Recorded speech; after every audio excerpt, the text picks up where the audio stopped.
What's up, tricksters and tricksetas, and welcome to another Tier 3 sub VOD review.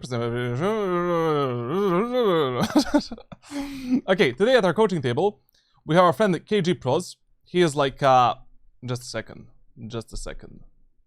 How is Deadlock going? I didn't play that much. You know, we're still Eternus 1. But yeah, we're gonna grind when I come back. I wanna get Eternus 6 before the game comes out. So today at our coaching table, I need you to hit Eternus. Aha, you need the content to hit Eternus. Okay. We have our friend called KG Pros. He is the Immortal 2 Jett main playing on Breeze. KG Pros, brother, like, I was hitting you up in DMs for the last 1 month, maybe 3 times, asking you if you can come on stream so we can do your VOD review together. But you didn't respond, and that is why I'm doing your VOD review this late. So, you know, but whatever, we're gonna do it without him. I picked Immortal 3, 300 Irish rank rating, and just looking to get better, smarter, and reach Radiant. Haven't had much time to play the game, but now I have a bit more.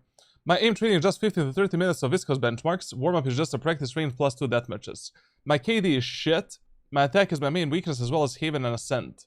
My KD is at 0.8 on attack and average, and 1.2 on defense. It's usually the entry that I struggle with. I don't think it's an aim or mechanics issue, but I could be wrong. We'll see. On Breeze, I typically play A or B. I don't really know how to play mid or get consistent value from it. I try to use all outlaw as much as possible. DPS 1600 sends 013. Okay, that's fine. That's fine. Listen, like, you definitely need a bit more playtime if you want to hit Radiant. Like, you know, Valorant is the game that feeds onto consistency. Like, basically, Valorant is one of the most grindy games that there is, you know, Valorant and League of Legends, basically. Both systems are designed to make the players play for enormous amount of time to hit the highest rank. And essentially, like, you need to put in a bit more time, you know? Like, basically, if you want to hit Radiant within 1 episode, you need to play, like, 3 games per day, every single day, for literally, like, 6 months in a row. If you want to even have a chance to get to Radiant. Even with the new rank rating system and changes, like, thing is horrendous. Because, you know, like, as soon as you get to your peak rank, you're getting plus 14, plus 12, plus 10. So, 3 games per day, every single day. And that's it. Also, another thing I would recommend you is make a second main account. On that second account, you're gonna play, like, 1 game per day, every single day. When you're, like, 100% ready to win and perform. So basically, like, the second account is like a backup account if you fuck up your main account. And usually what happens for the players that I privately coach is that their second account becomes their main account. You know, they reach the highest rank on that second account because you're only playing 1 game per day, 1 quality match where you're like 100% focused, ready to play. You feel mechanically ready as well. And usually that account has much higher win rate. Now, and also there's other problems that this system is fixing. So last act you hit Immortal 2, and then we went on some losing streak. You know, there's another reason why grinding Valorant on 2 accounts is so fucking good. Because there's no way that in 1 act you fuck up both of your accounts. You know, like, 1 account is always going to be higher ranked than the other. You're never going to be seeing, like, a red carpet, red screen on 2 accounts. And mentally, it is also easier to grind Valorant. When it comes to these stats right here, like, everything is pretty much bad. You know, pretty much shit, to be honest, like, all around. Considering that you picked Immortal 2, and that, right now, you know, that you ended up acting Ascendant 3. So, you know, we can probably do a lot of things better. Like, but keep in mind that, you know, okay, things are not shit. You know, nothing is bad. You know, nothing is actually bad. Like, everything is just way too average. You know, like your KD, your ADR, KST is bad. Mechanically, it seems that mechanics are not really the problem for you. The problem is obviously something else, as you already mentioned in your post. Clutch percentage very low. Focus a bit more on your 1v1s, 1v2s. Like, you can probably do something better when it comes to your positioning, when it comes to your, you know, utility usage in these 1v1s, like who has a power play, who doesn't have a power play, and stuff like that. Anyways, after this VOD review, I'm gonna give you like the blueprints, how to efficiently review your own clips and how to like get the most out of these self reviews. When it comes to like first bloods, first deaths, this is really bad considering that you're a duelist player. Like, you know, ratio between first bloods and first deaths should be around 30%. So what does that mean? That it simply means that you should have a 30% more first bloods than first deaths on average. So these initial duels, initial contacts might be a bit of a problem for you. Maybe the timings, when to move in, when to move out, how you path, how you execute the sites, when you execute the sites, and stuff like that. Now, when it comes to KST, that is also bad. Like, you definitely need to survive a bit more.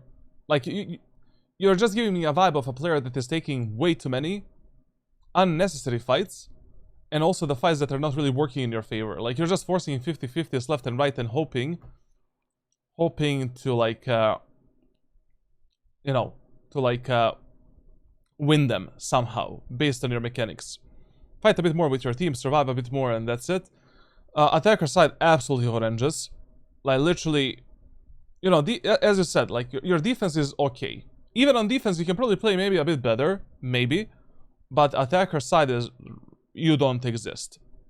Like, you literally don't exist on the attack in your matches. When it comes to main agents, I mean, you know, Jett, Phoenix, Raze with a Jett priority. Like, I really don't feel, based on this tracker, that agents are actually the problem for you. Like, the problem is probably how you play the game and what you're doing in the middle of the rounds. Agents don't really seem like that big of an issue. One thing that I would, though, recommend you is, like, you really, when it comes to your roster, agents that you play, for the next 8 weeks, pick Jett as your main, pick Phoenix as a flex pick, so this is main, this is flex, and Chamber can be a fill. So essentially, like, you can play these 3 agents based on how you perform with these characters on different maps. You know, like, maybe on Breeze, you're gonna find more success with Chamber. You know, playing Chamber on Breeze is pretty fucking easy if you play him on a normal ping. And stuff like that. You can experiment a bit, like, you don't need to only play Jett exclusively when it comes to your roster. When it comes to the maps, okay, listen. So, I mean, these 4 maps are your biggest enemy. You know, okay, Pearl is now out. Like, Lotus, Ascent, and Breeze, you can do something much better. On other maps, like, you exist, you're playing the game, you're there, like, you're probably contributing into winning rounds and winning the matches. Even though you have a low win rate on Split, it really doesn't matter that much. Maybe on Split you got, you know, those 40% of matches that are purely unwinnable, and maybe that is what happened. I don't know. But like, Lotus, Ascent, and Breeze, definitely, like, huge weakness for you. So, you know, take a look at the playbook. I don't know, like, other VOD reviews that I did on these maps, like, maybe you can find some solutions for yourself. When it comes to loadouts, pretty much, like, you only exist in full buy rounds. In pistol rounds, semi-rounds, eco rounds, you practically have, like, 0 impact. So what should be your main focus to fix for the next 8 weeks are these 3. Loadouts and rounds, essentially. Especially the pistols and ecos. Like, maybe you should switch up the strategies that you're playing in these rounds. Maybe you need to switch up the weapons that you're playing in these rounds. Because when it comes to your weapon versatility, it is mega low, considering that your main agent is Jett. You know, like, where is Judge?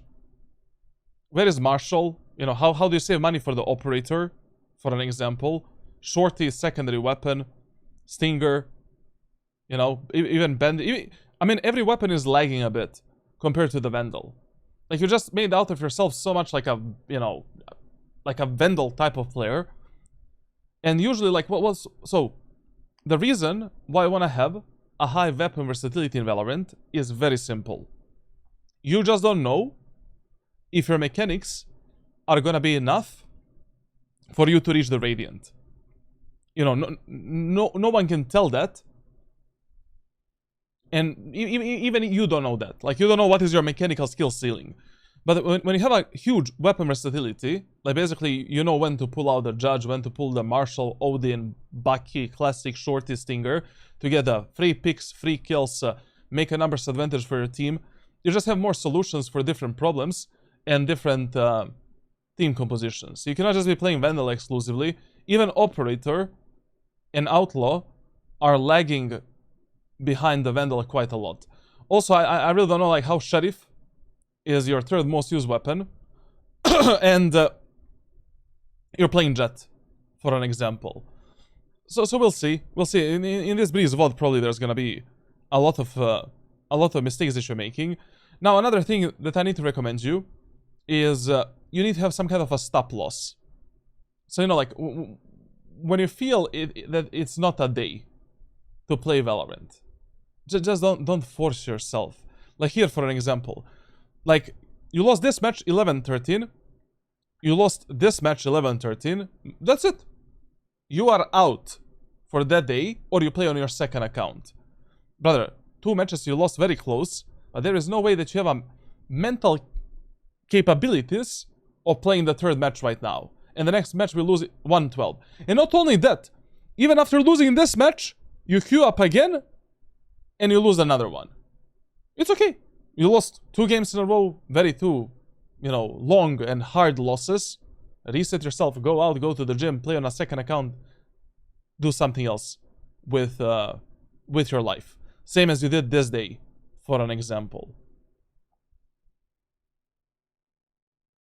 Like having stop losses, like same as in gambling, is mega important if you want to have a, you know, smart grind, essentially.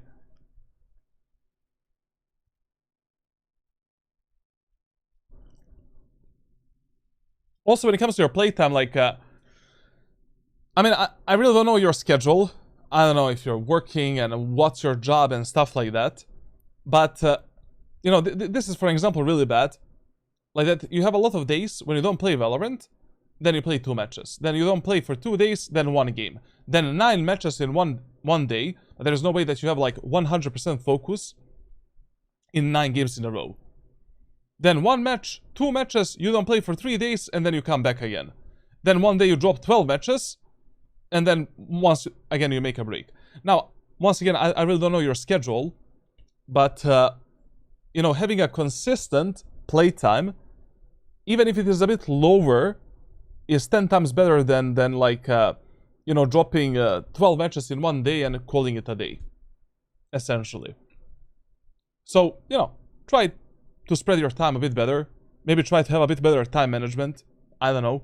Like, but once again, I really don't know, like, how much free time you have to play the game because you didn't tune into the stream, so you'll have a chance to tell me that through private messages, and maybe I can give you some improvement plan and training. Okay, this is like Immortal 2 VOD, basically, like, so we're gonna call it like that, even though he's Immortal 3 peak and he finished Ascendant 3, like, we can call it Immortal 2. So we have Breeze, and we're starting on a defender side. Listen, New Breeze is one of the best maps right now in ranked solo queue. I'm not gonna lie. Like, it is so easy to play it. The map is amazing. You know, the only bad maps right now that we have in Valorant are Abyss, Fracture, and Summit. Every other map is like pretty okie-dokie. So, you know, on Breeze, you should be able now to have like at least 55% win rate in ranked solo queue. But we'll see, you know, like what you can be doing better or worse, or like, you know, what's happening with you. Now, when it comes to Breeze, on defender side, story is very simple. Like, B set is your default site, number 1 priority.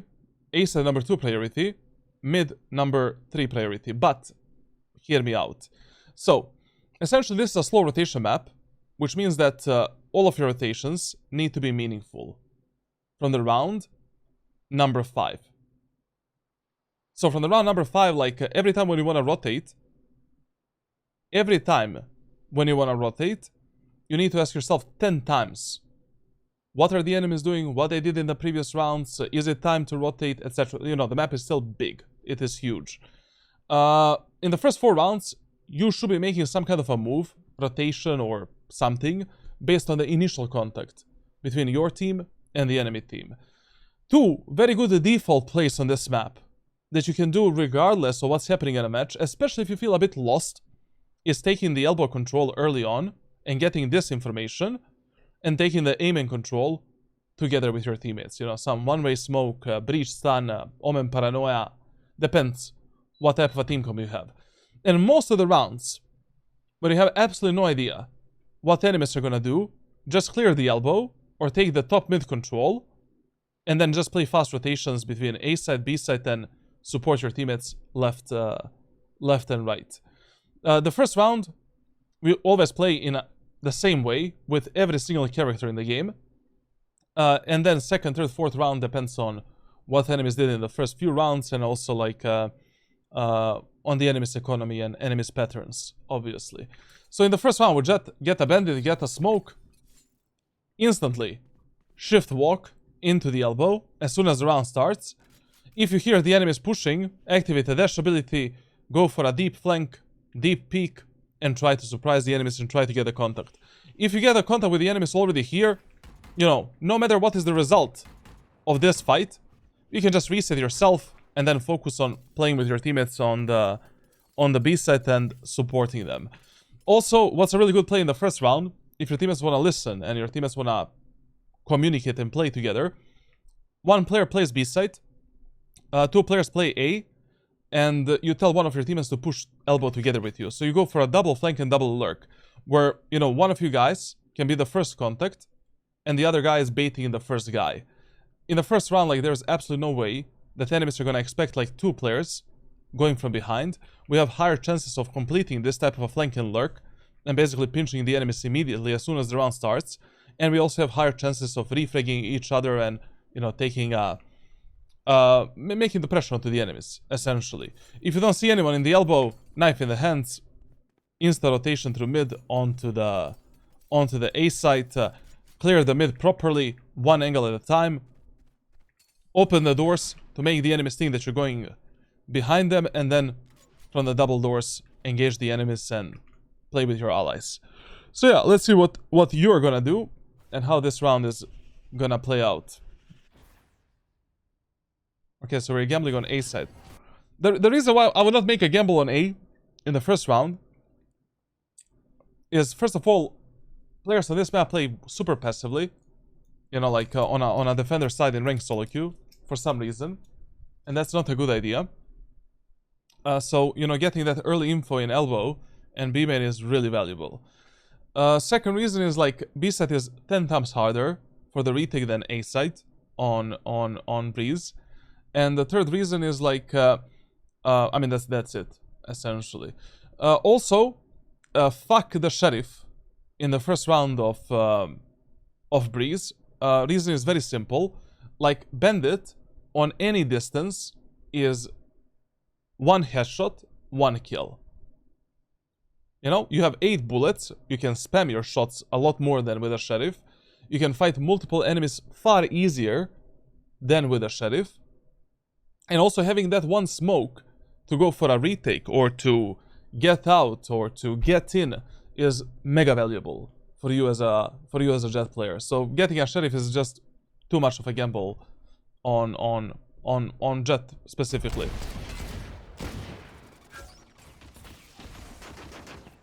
Listen, man, like, if enemies are giving you time to reload here, you really don't want to fight the enemies with 2 bullets. Anyways, your teammates are 10 miles away from you. We don't need to be forcing any fights right now.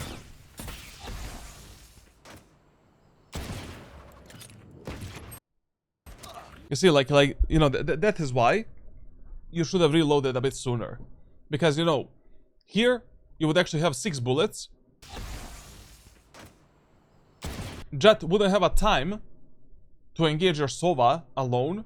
Right now you would be going for a jiggle peek applying the pressure fighting with your Sova instead of reloading this stupid weapon.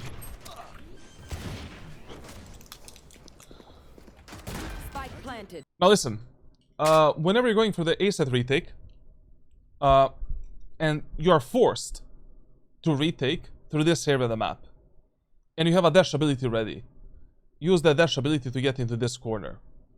Because you're way too overexposed, enemies can kill you from so many different angles, so many different positions, it is just not worth it. Like, just dash there, don't cross here by your feet, because, you know, like, if enemies do this type of a peek, I mean, they can peek you literally from the backside, from this position, and this position as well. You know, a very stupid crossfire that you as a Jett player can easily dodge if you already activated your dash ability. Apply a bit more pressure onto the enemies from this side, right here, you know, from the boxy box. You get in this position, you reveal the enemies on your way, and now we unlock one additional angle for yourself and your teammates as well. And now when you're going for this retake, you know, enemies always need to worry about you. When is this guy gonna peek? Is he gonna peek? How he's gonna peek? And as your teammates are scaling into the site where there's no smokes anywhere, it's just easier for you to refrag your teammates, to fight together with them, and, you know, just to take a proper space with your allies. So this fight here is like essentially bonkers. Like, there's really no reason to take a fight like this Spike planted. where you're fully overexposed. Yes, you have a dash ability, but the problem is, like, if you don't react quick enough with the dash ability, when an enemy peeks you from some of these angles that you don't really, on which you're not really focused on, this is, you know, this is gonna happen. Okay, second round. Whenever you lose the first round, you're always playing on the A site, because chances that enemies go A in this round are like 60% and above. And with the Jett, like, you have like 2, 3, 4, 5 options. It's really up to you. On Breeze, maybe you can force up the Marshal and then just hide from the enemy drone, enemy's utility, and on timing try to peek the enemies, and then you can just reset yourself towards the site and just, you know, you can go for headshots, body shots, apply as much damage as possible. That's it. You can get a bandit with a smoke maybe, and same shit.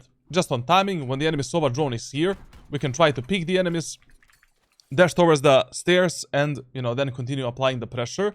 You can also play some baiting strategy with a shorty. You know, shorty is still okay for this type of rounds. Like, you can drop a shorty here, and then with the classic pistol, like, we can jump with the enemies in the aim to get early information, then get into the enemy smoke, play from the backside, wait for someone to be close to you, and then just run down that enemy. Or through this smoke right here, you can maybe pick some insane timing to, you know, pop onto the enemies and kill them. Or do some kind of a play like this, just to trade yourself for one kill and create a chaos into the enemy lines, so that enemies, you know, need to over-focus on you, while your teammates are maybe supporting you or peeking the enemies or doing something else. Don't. Yeah. Hey. Running. Yeah. This is not the angle where you want to play with a shorty, because if the enemies peek you from the far back, you're basically dead. I mean, this is not an angle where you ever want to play any close range weapons. Like, your only kill potential with a shorty is here, when the enemies are running you down, and they're maybe jump spotting this angle, or, you know, peeking it. Or through the enemy smokes, you can try to scoot in, and then on timing, try to surprise the enemies and try to get, you know, trade yourself for at least one kill. Here, you're dead. You should be dead 10 out of 10 times, to be honest.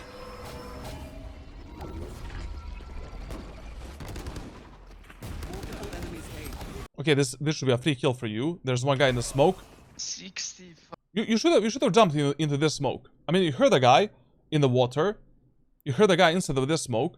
As soon as you heard that enemy, like, you know, you're playing an eco round. Like, fuck it, play like a kamikaze, and just try to trade yourself for a kill. I mean, the only point of these eco rounds is you want to trade yourself for as many kills as possible before your teammates start dying. So, you know, so that you apply the pressure onto the enemies, get some guns out of them, And in eco rounds, as the numbers are getting lower, the eco players have higher chances of winning that round. Here, like, fuck it, you know, you heard the guy here, jump in, try to trade yourself for a kill before that guy gets out of the smoke. Fuck.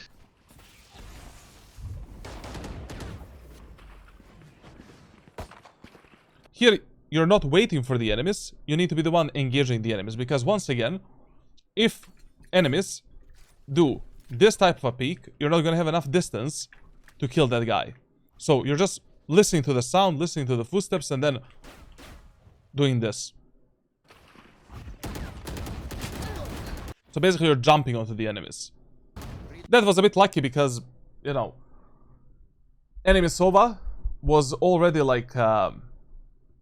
enemy Reyna was already damaged by your Sova, and that's why we got that kill. You should have played a bit more proactively and just, you know, bring the fights into the enemy lines. I shot Reyna. 60 chamber pyramid middle. Oh, this is Europe, huh? 2 pyramid. One mid, one pyramid. One pyramid. One mid, one pyramid. One is mid. I think it's one mid. Yeah. One enemy. Okay, do we really want to take this fight against a Marshall? Right now we can just hide at the backside, wait for the Ashtra to be somewhere wide open, triple swing, and get a kill, right? Remaining. That's Marshall. Okay, double swing. Just chill, wait, on timing, we peek out, we take a kill. Okay? Marshall and you both one shot. But okay, I mean, like, if your Viper wanna swing out and play like that, you're forced to do that. Good job. Maybe you can tell your teammate to chill a bit, but in Europe, like, people don't listen at all, so yeah. Oh my god. I have to leave. Okay, so enemies pushed the A site for 2 rounds in a row. Enemies are playing a low buy right now because we just won the first 2 rounds. Chances that enemies go B in this round are around 80%. So basically, in this round, enemies are probably going to play around the mid, elbow, or the B site. So starting on the A site is just, you know, a waste of your potential to make a numbers advantage and to, you know, be the first contact with the enemies. So the best starting position in a round like this is essentially you playing top mid. You know, locking down the mid. Maybe you can pick the elbow aggressively with the dash ability to get the info and maybe get a free pick. I mean, you have a guardian, enemies have like...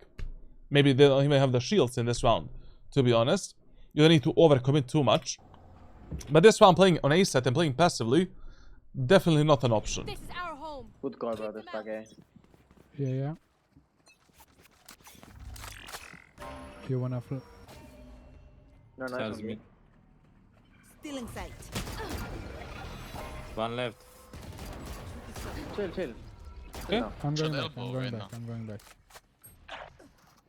Yeah. How can possible? Yeah.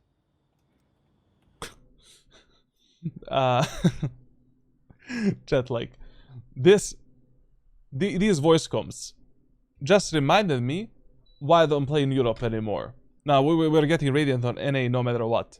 No matter what, literally. Even if it takes me 2 years. I'm gonna play on 120 ping, no problem. Listen, you really don't need to overcommit so much in these anti-eco rounds. Okay, your Reyna died. We didn't get a refrag, we got 1 kill. It is still 4 versus 4. Relax. Play a bit safer angle. Play mainly for information. And let's try to fight together with our teammates to win this round. Like right now, there's no reason for you to play deep doors and hold an angle like this. Or any angles here. You can just chill from this position. Hold this angle as tight as your reaction time allows you to get a kill 3 out of 10 times. Enemies peek you. Okay, let's go for 1 tap. And now we decide how we want to fight, when we want to fight, and with who we want to fight. Here, if enemies do a double swing, 1 lower, 1 upper, we're gonna be in a lot of shit. I mean, right now you have a Viper support, but even Viper is playing a very dangerous position because enemies can literally just scale out of the elbow like this, surprise the Viper, take a kill, so even her positioning is really bad. They might try to get the gun.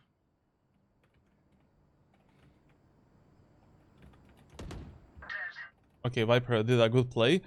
But now, you don't need to do this. Relax, it's an anti-eco round. You know, why are you picking deep mid? And also, this fight right here is a shit fight for defender side players. Like, attacker side players have much bigger advantage in this type of a fight. Like, this type of a fight, you pick with a teleport, with a dash ability or something like that. You don't need to force it when there's no reason to do it. Just go back here. Go back. Go back. Left side mid. Left side mid, guys. And one Enemy elbow. kill. Yeah, we got timing there. One enemy remaining. Spike down mid. Mid. Chill, relax, like, no one is asking you to take 5 kills every round. Just close out the rounds. And also, what's very important on Breeze. Like, on Breeze, you really want to pull out the operator as soon as possible. Like, as soon as possible. In the first 4 to 5 rounds, you want to have the op. If you die here, we're just losing economy for no reason. Relax, chill. We have a Vandal for the next round. Let's play the refrag with our teammates and let's close it out with 0 casualties. Nice.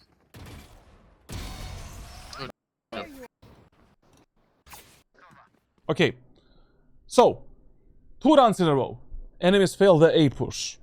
In the last round, enemies failed some kind of I don't know, like mid default, mid control, whatever the fuck they did, essentially. So in this round number 4, once again, we need to start around the elbow and around the top mid, around the B link, and simply play fast rotations between A site and B site with some early elbow information. We chamber operator mid. We can swing mid if you want. Also, your starting position on the A set is just way too passive. Like, I don't know why you're giving so much space to the enemies right here. I mean, when it comes to the team comps, you know, what do the enemies have? Like, they have a Sova Dart, Sova Drone. They have Astra utility. Okay, like, we just need to pay attention to where she's using the stars, where she's stunning, pulling, and stuff like that. Chamber, whatever, like, we should be expecting Chamber to lurk flanking a lot of the rounds and to play alone. Jett and Reyna, whatever, like, 2 duelists, like, we know how these guys are gonna be going into the bomb sites. So, you know, like, in this round, since enemies didn't see us doing in the previous rounds, just hide here. Wait for the Sova drone to be somewhere there. Use the dash ability, peek out, try to get a kill, and simply reset yourself. And then you can play some, you know, backside positions, like you can updraft here to see above the enemy smokes, try to get a pick.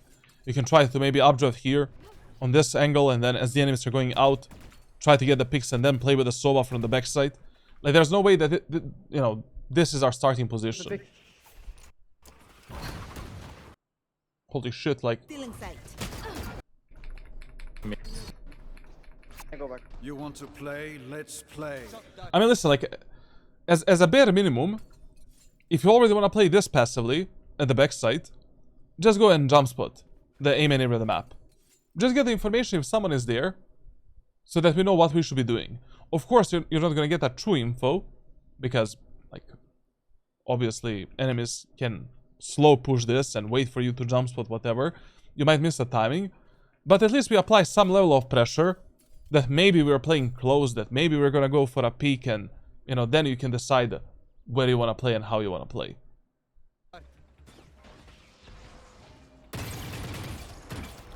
Hey, something. Okay, we really cannot be standing inside of the Astra's, you know, suck and pull. Get onto that off angle above you and try to get a pick, you know. What's the problem? Like, use the updraft here, and now as the enemies are going out, bam, kill this guy. Try to take a kill into the aim in, and then reset yourself. Then with the dash ability, we can try to go for a one-tap as the enemies are pressing a W key, surprise them, and then, you know, you decide how you want to play. You need to take more opportunities to get the kills, because we're definitely giving enemies too much space to work with. You can hold mid if you want. Right now, go back. Yeah, Nice, chamber man. mid. I mean, we are quite literally just playing inside of the Astra stars. Like, you know, what else should we expect? Yes, chamber mid. Keep it back. Shot down. Gone. I play. Very close. Okay, so your Sova died without a refrag. There is absolutely no reason to force the further fights. We still have a 4v3 numbers advantage. Let's respect it. And let's try to close out this round with the rest of our team. I mean, okay, I know on NA I have like 120 ping. But does my YouTube has like 120 ping as well?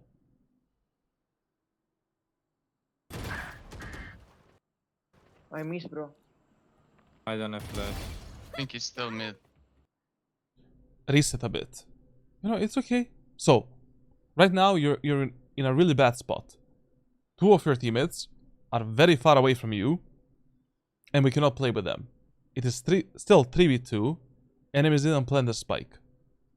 Like, if you already want to re-engage the enemies at the backside, try to always make the enemies second guess when you're gonna peek, how you're gonna peek, and what you're gonna do.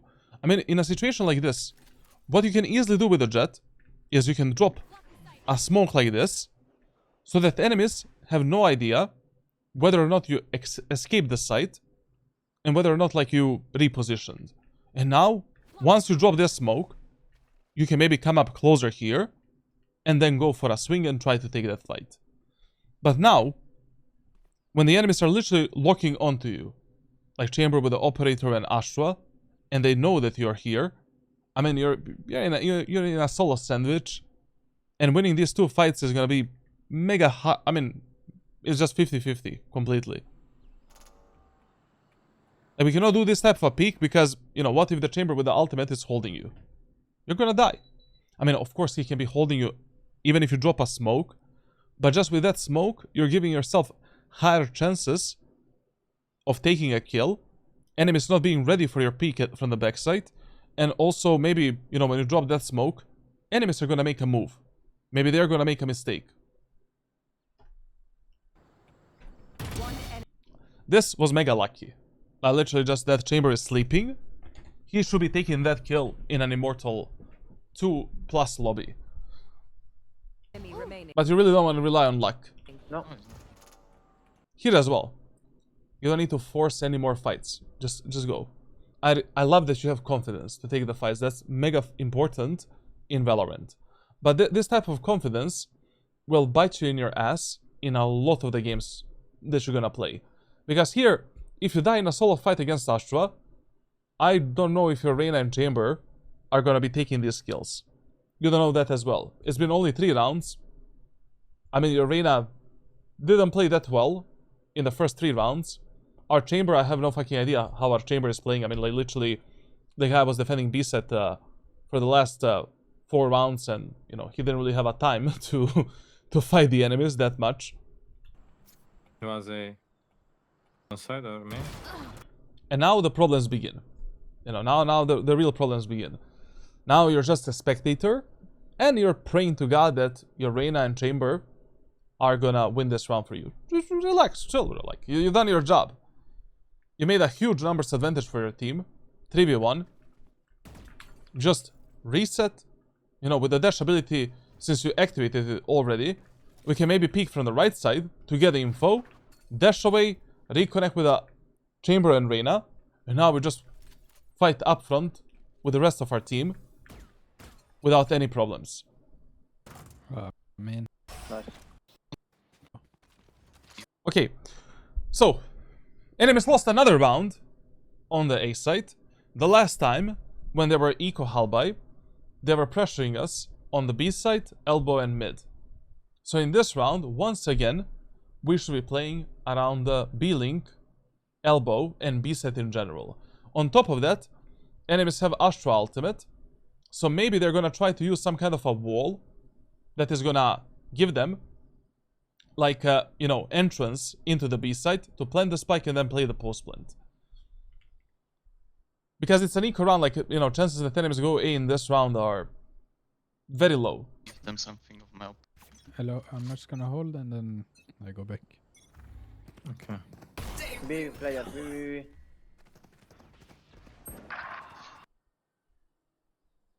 like what's very important when you're playing Jett on a defender side is that you contribute. Like, you need to be the first contact with the enemies like 8 out of 12 times. Like 8 out of 12 times.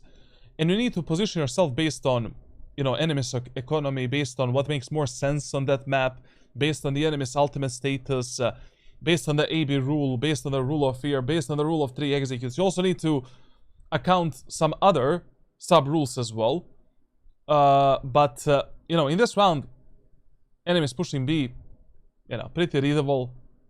What else the fuck, you know, what else they're gonna do in an eco round? The last time they played an eco round, they did the same play. You know, they played around the mid, around the elbow and B side. So, it was the best gamble. What? What?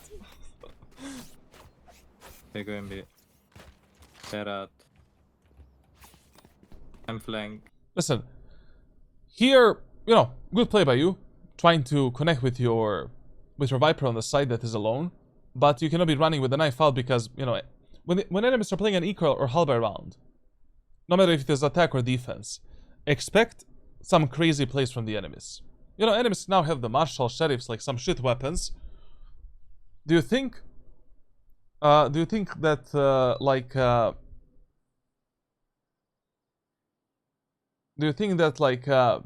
enemies are not gonna have a confidence to peek through this smoke and maybe try to get more kills? Anyways, they need more kills if they wanna make this post plant work. Spike planted. 1 HP so Well, there are just some shots that we simply cannot miss.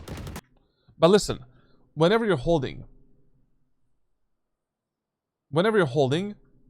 tight angles like this, always place your crosshair for the furthest possible enemy's peak.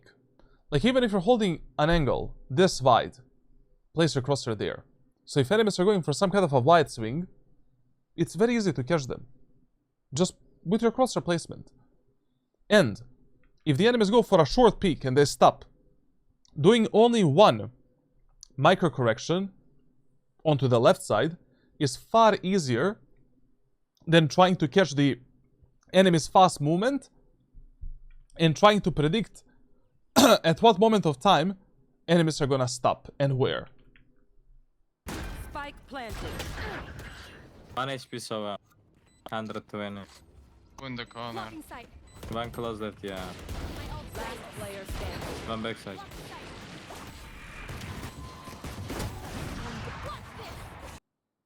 Pulling out the ultimate in this round is just a waste. You know, your chances of winning this round are borderline 0. Borderline 0 because they have the Sova ultimate. They still have Sova utility.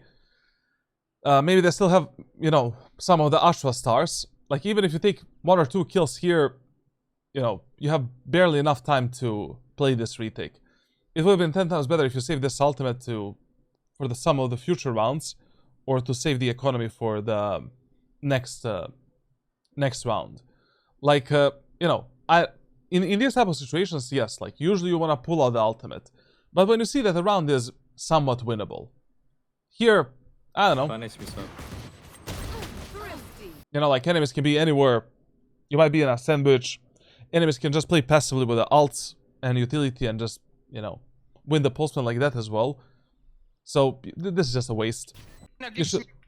But the real problem in this round is, like, you needed to start towards the B-link, elbow, and we're mainly defending the B side in a round like this. Now, in this next round, once again, we have a problem. Like, we really have no idea what enemies are gonna do. Because with these ultimates, they can go both A and B. But more commonly, players like push B side with a Sova ultimate. And once again, you know, the best play we can do is just start top mid, clear the elbow, and then based on that information we decide what we want to do next. Tunnel, or? No, chill. Yeah, estás bien. Now listen, like, you're mega late for this shit now. So, I don't know if, you know, like, right now enemies can be holding you and God help us. Yeah, God help us. Like, don't peek the elbow this late.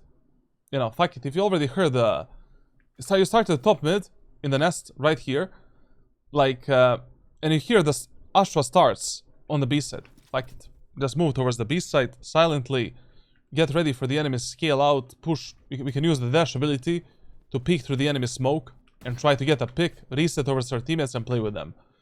Like, when you're doing the early peek into the elbow, you always need to start in the link, shift up with the knife out, pick up the gun, peek this angle properly, and now with the dash ability, you're scaling downwards and clearing one angle at a time. Yeah, starts B.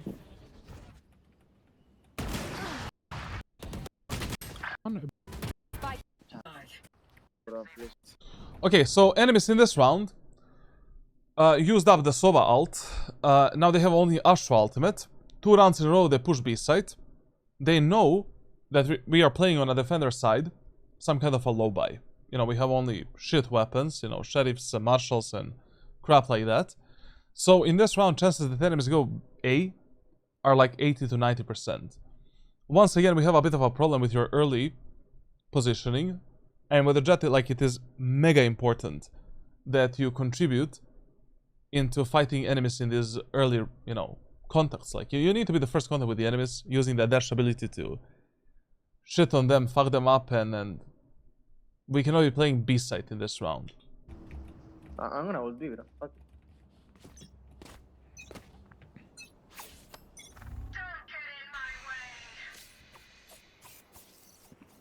Steps elbow. Running me. Listen, like, in these, especially these eco rounds, man, like, risk it a bit more. Fuck it. Yeah, like, in the last round, you got punished for peeking the elbow, but you got punished because you missed the timing to peek the elbow. You have a sheriff in this round. You already started B. Fuck it. Go for it, you know.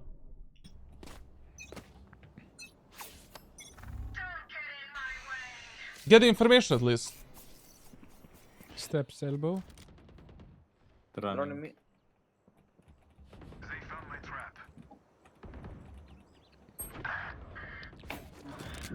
Spike Can someone down. break the drone? Gun here. Okay, so we heard the Reyna. We need to be ready for a fight here. One enemy remaining. One more left. No, In Cavi, has his plant. No, European servers are like, I swear to God, like North America is like 10 times better than Europe. Like 50 times, 100 times better experience. Like enemies are losing 4-3. Enemy Reyna. Triple GG in the chat. Triple GG in the chat. Quadruple, sorry. Maybe in the smoke. Yeah. Listen. Whenever you have a numbers advantage, no matter what is the situation, like, you never spam the smokes unless you're like 90% certain that you can get a kill. Just get ready for the fights, play with your most aggressive teammate. In this case scenario, it is your chamber. Go onto the right side, be ready for a peek, be ready for a fight. Let's just nail down this Astra together, and that's it. All of this bullshit right here is just gonna make you miss an opportunity to fight together with your teammates. And Astra can use that opportunity to potentially clutch up a round. Maybe in the smoke. You know, like what you can do here is just hold this line of sight with the smokes, wait for the Astra peak, you still have a dash ability, and that's it. Or reposition towards the chamber, fight from the right side with the chamber, maybe hold the elbow peak while the chamber is holding the smoke peak, and we just, you know, play a basic refrag game. Yeah. I mean, listen, I don't know how you play on other maps, but the first mistake that you're making, and that is quite visible in your gameplay, you need to adapt your playstyle a bit more to what your teammates are doing and what they want to do. Oh. Speak, brother.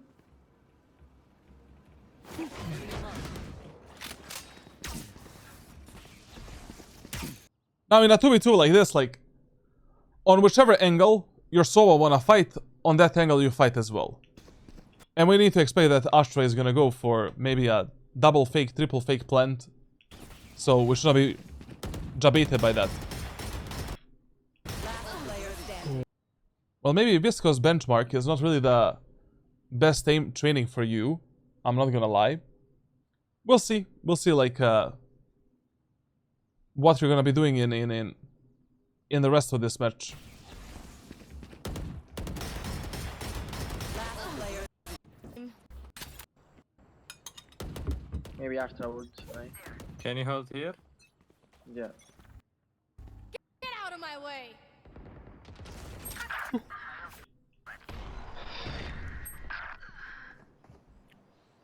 Brother!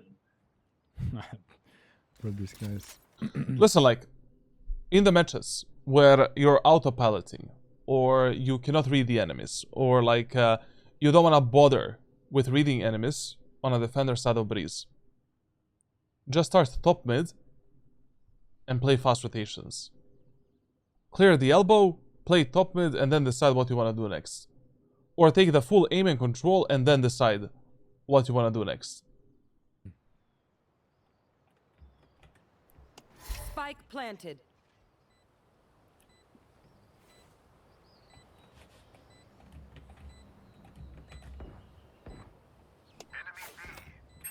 Upside.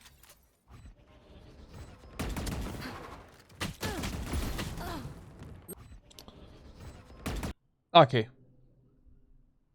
I mean, the rule number one of using the just dash ability is like, you should never dash into a corner where like you have zero safety and you cannot decide you know, how you want to fight and where you want to fight.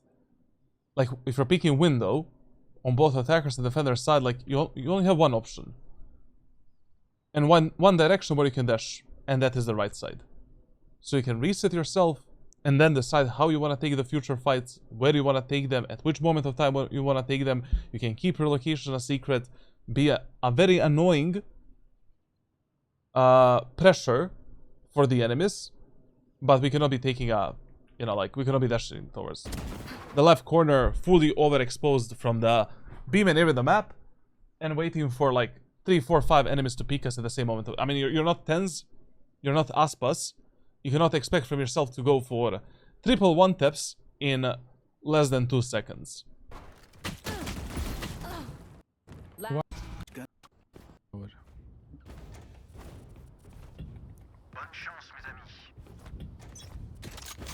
Okay. On B, guys, on B. You cannot be doing this. Like, I mean, if your idea is to peek elbow and try to get some early contact in elbow, you cannot start in nest. Now, fuck it. You know, once again, enemies could have taken some angle in the elbow to hold you and kill you. You heard the enemies going B again. Just go play B. One mid. You are divided! I think A. Okay. A star.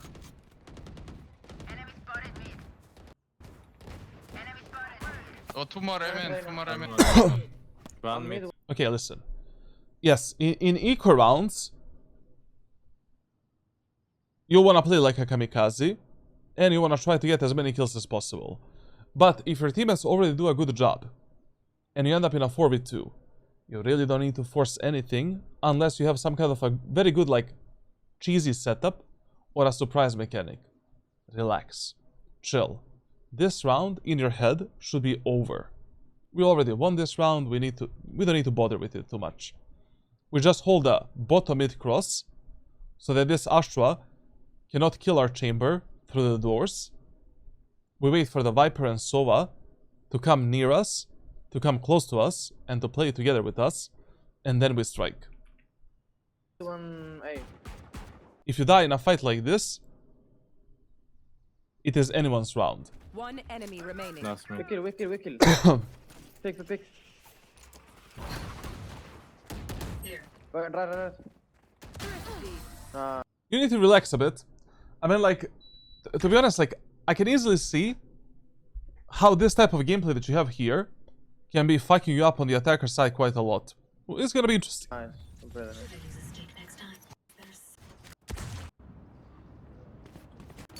I'll find you. Okay, very good, very good idea to play on the beast in this round, because you know, once again enemies failed some kind of an A split, B fake, A push, like whatever. The only success they have been finding is on the B side, so now you know it would not be a bad idea for you to take some kind of an off angle or some kind of a, you know, double tower setup or something on the B side.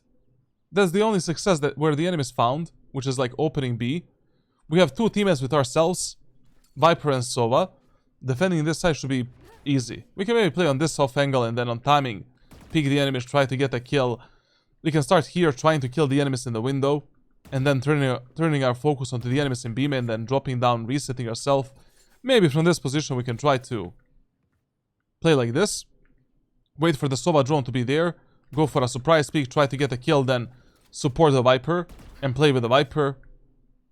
It's really up to you. On my mark. Please don't shoot at your teammates in Europe, because your teammates in Europe are one round away from turning into mental disabilities. Like basically one round or one death away from trolling the match. Like just relax, chill, you know. Even if you're angry at your teammates for something, forget about it, talk to yourself, don't open up the mic, don't show up in any aggression, fuck it. Focus on your game. Here on B, two guys. I think go in elbow. Okay, now you got the info that one or two guys are going elbow. We lost a teammate in the aim and area of the map. Like, we should be fighting those guys. We should be taking these fights with a dash ability. Holy shit, enemy Reyna popped off, bro. There's no reason. There's no way. There's no way enemies end up on the B set in this round. Like a lurking solo Reyna getting two openings there. Dash ability activated, and you're trying to kill that Reyna that is probably going towards the doors right now and trying to catch you on the cross. Mm-hmm. Go. Yeah, it's in. Jay, bro. Info on A, they are... Only Arena was A. I don't know about more. Mid someone? I don't know, bro. Listen, this angle here is pretty shit to, very shit to hold. Like the problem with this angle is, you know, this box is way too close to you compared to the enemies. Enemies see you like 10 times faster than you see them, essentially. So if you already heard a guy mid, swing out with a dash ability, try to get a pick, abuse the peeker's advantage, and enemies have a dash to reset yourself. I don't know, bro. It's Cheeto. Info. Cheeto. I don't know, bro. Zero info. I don't know, bro. This play was okay. This play was good. Last player standing. But you did get the info that two enemies are in the elbow. So there's two things that you could have done differently in this round. First thing is, as soon as Reyna got two picks alone, like that Reyna probably played alone to begin with.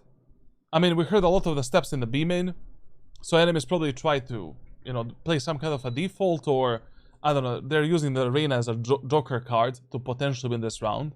So, based on that info, activate the dash ability, instantly, let's go bottom mid, let's try to catch the enemy's rotation, or let's try to deal with that Reyna that just open up the bomb site. And let's try to lower down the numbers disadvantage.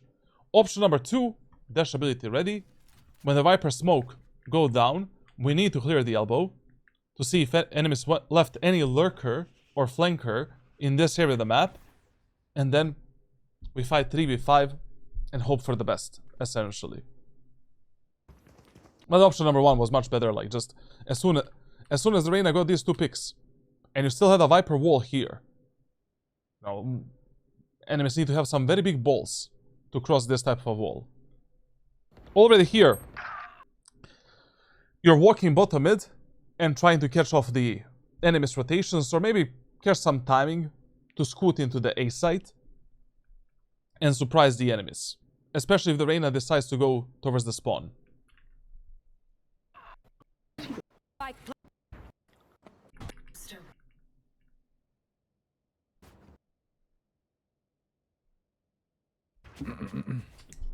This is gonna be fun.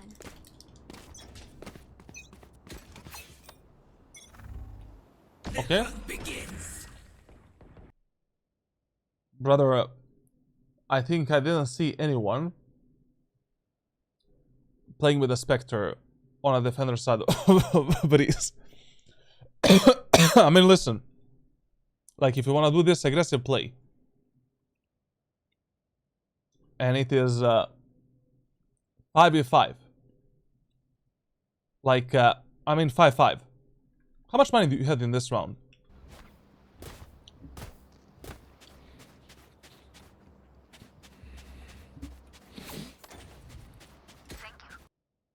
Okay, you bought for your Reyna. Well, brother, listen. In this round, Guardian, Light Shield, and that's it. Anyways, in the next round, you're gonna have the ultimate as a main weapon. So anyways, we're not saving money. But playing Spectre on Breeze in any round, it is gonna be interesting. Stay down. My ult's ready. One mid destroyed mid trap. And it was One interesting. pushing doors. You need to relax a bit. With the knives and you know, everything, to be honest. It's ready. One Here. mid You made a numbers advantage. destroyed mid trap. You revealed the enemy Reyna on the left side.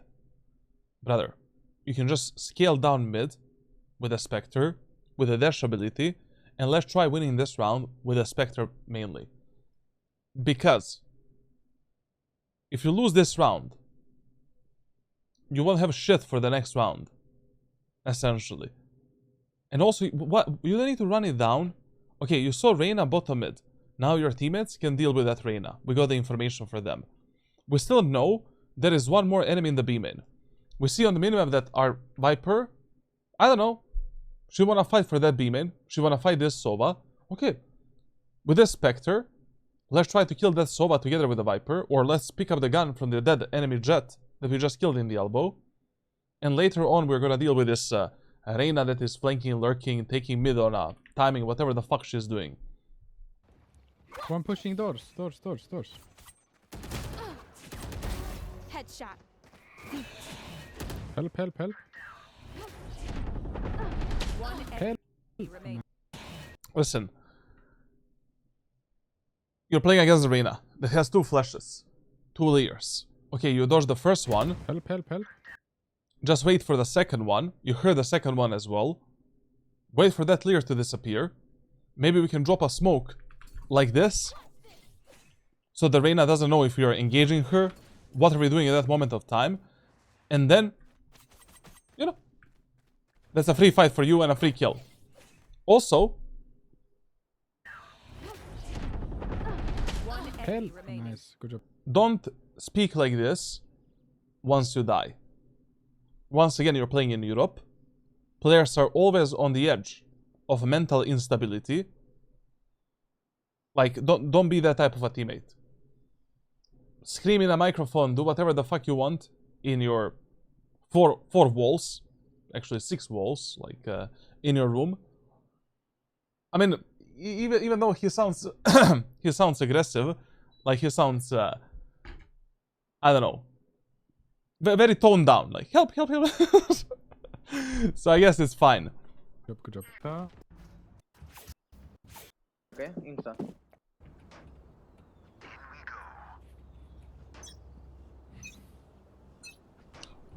You want to play? Let's Ult, play. ult, ult, ult, ult, ult.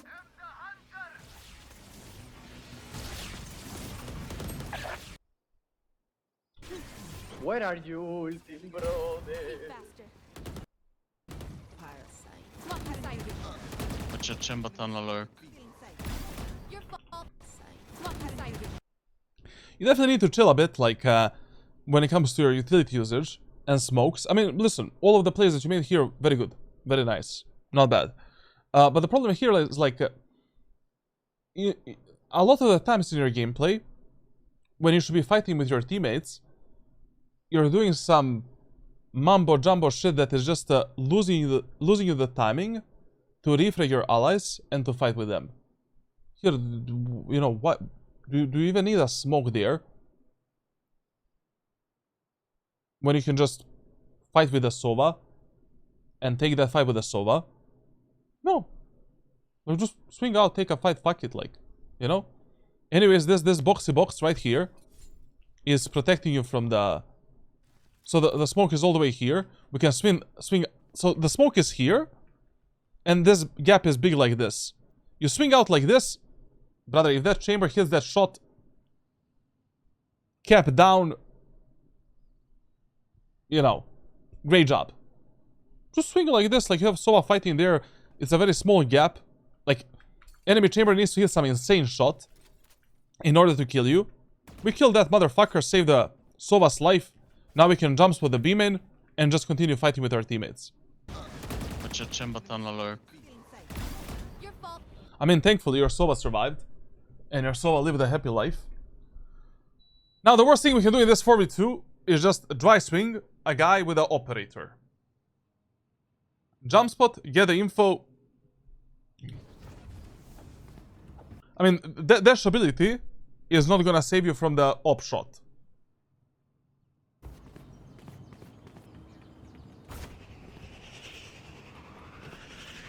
Chamber is up. Deploying drone. You don't have a spike? Okay, yeah, they're probably going A. No. Now listen, man, like, when you lose the... I love that he saved his replay of that shot, like... he is farming the clips for the TikTok.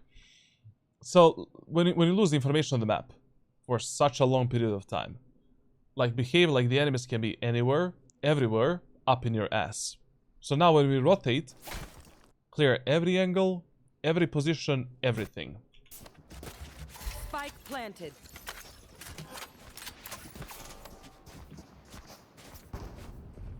Brother, like, European players are insufferable, man.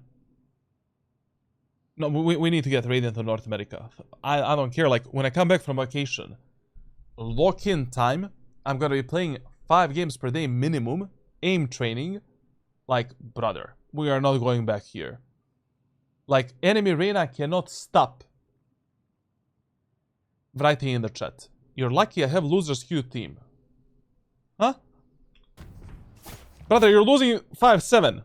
Maybe your teammates are gonna clutch up this round. They have Astra ultimate. Chamber with the ultimate on the A set of Breeze. What the fuck is this mentality, man?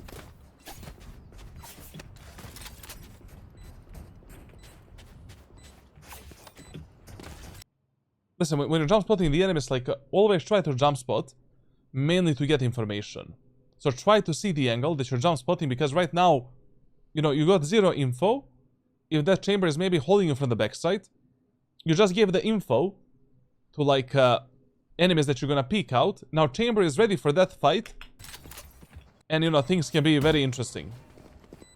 Shot that. So, avoid scaling onto the A site of Breeze like this.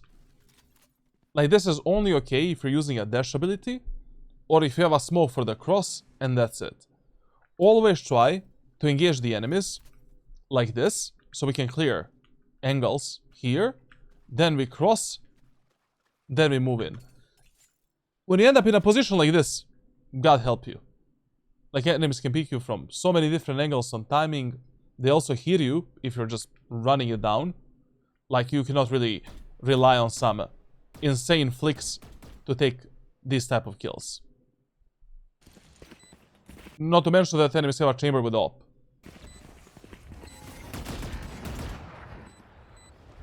One enemy remaining. Shit. Listen, even though I like that you want to use a shorty and that you know, you're using shorty in a good way, when you have a huge numbers advantage, just play with a gun, unless you're low HP. So this is, for example, a very bad moment of time to pull out a shorty, even though you're fighting the enemies in a close range fight. Brother, you know, we are 4 versus 2. Let's just finish this. You know, like, every damage that you deal with a Vandal might be enough to finish off the enemies and for your teammates to finish them off. One enemy remaining. Nice. Okay.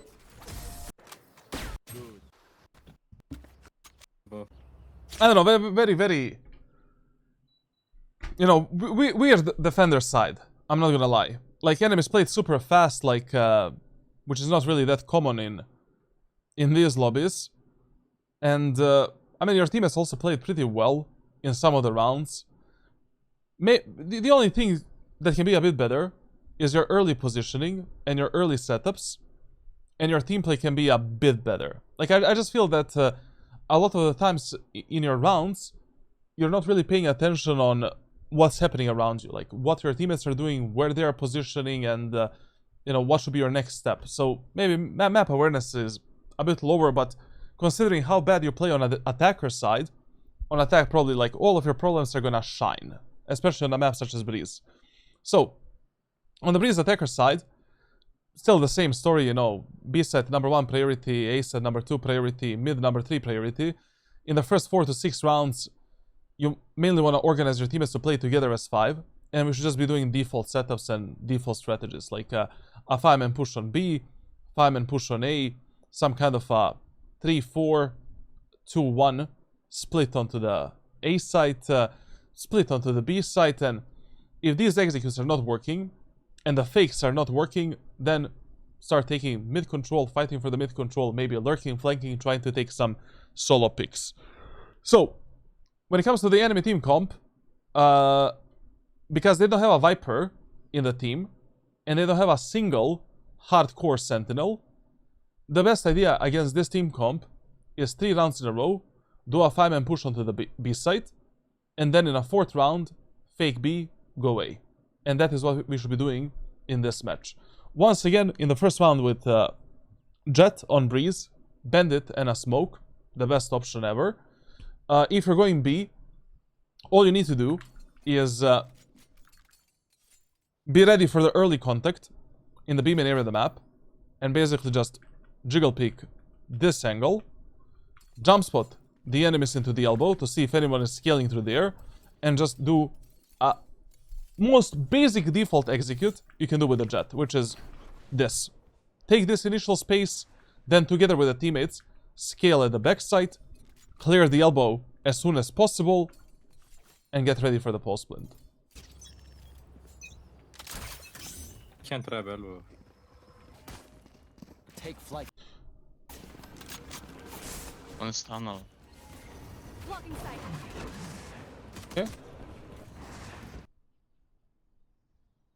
There's a scammer in your Discord. Who is a scammer, bro?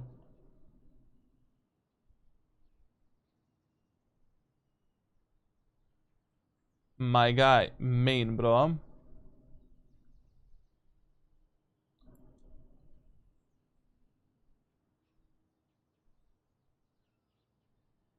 Brother, how can I... What the fuck is this, bro?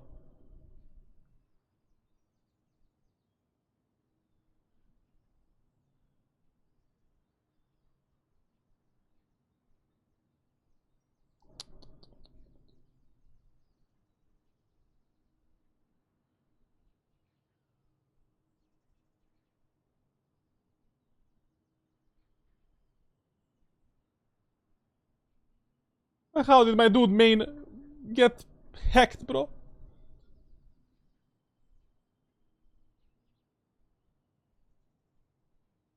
brother, like, how can I deal with these, I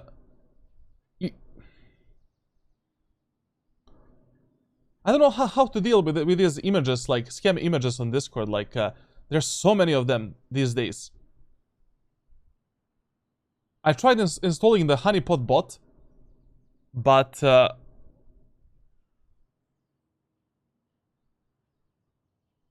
shit. What's your mouse? Super Strike. Sorry, bro. We'll have to reinstall window. Man, just tell me, man. Like, how did you? Like, what happened? Like, what happened? I'm just very curious. Like, how did you get scammed? I mean, how did you get hacked? Whatever.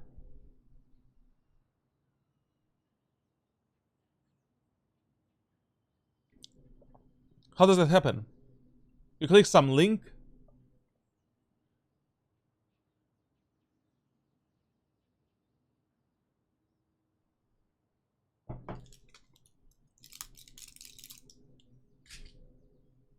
I'm just curious because, like, I don't know how that happens. Listen, when it comes to the execute, good execute, very nice shit. Now, when you end up in this position, right here, don't pick the backside alone. Try to take the peaks and fights together with your teammates. Also, we have a huge problem in this round. Like, what the fuck is our Viper and our Chamber doing right now? Try in the first round to tell your teammates to just play together as 5. Persuade them somehow. Give them a free pussy. Free something. You know? Like, just tell them, like, guys, let's do a B push, because enemies have shit team composition. They don't want to pay for a game on Steam and downloaded the game from a sketchy website. Ran the game immediately, saw it was not the game running, but some commands, and turned it off, and yeah. Okay.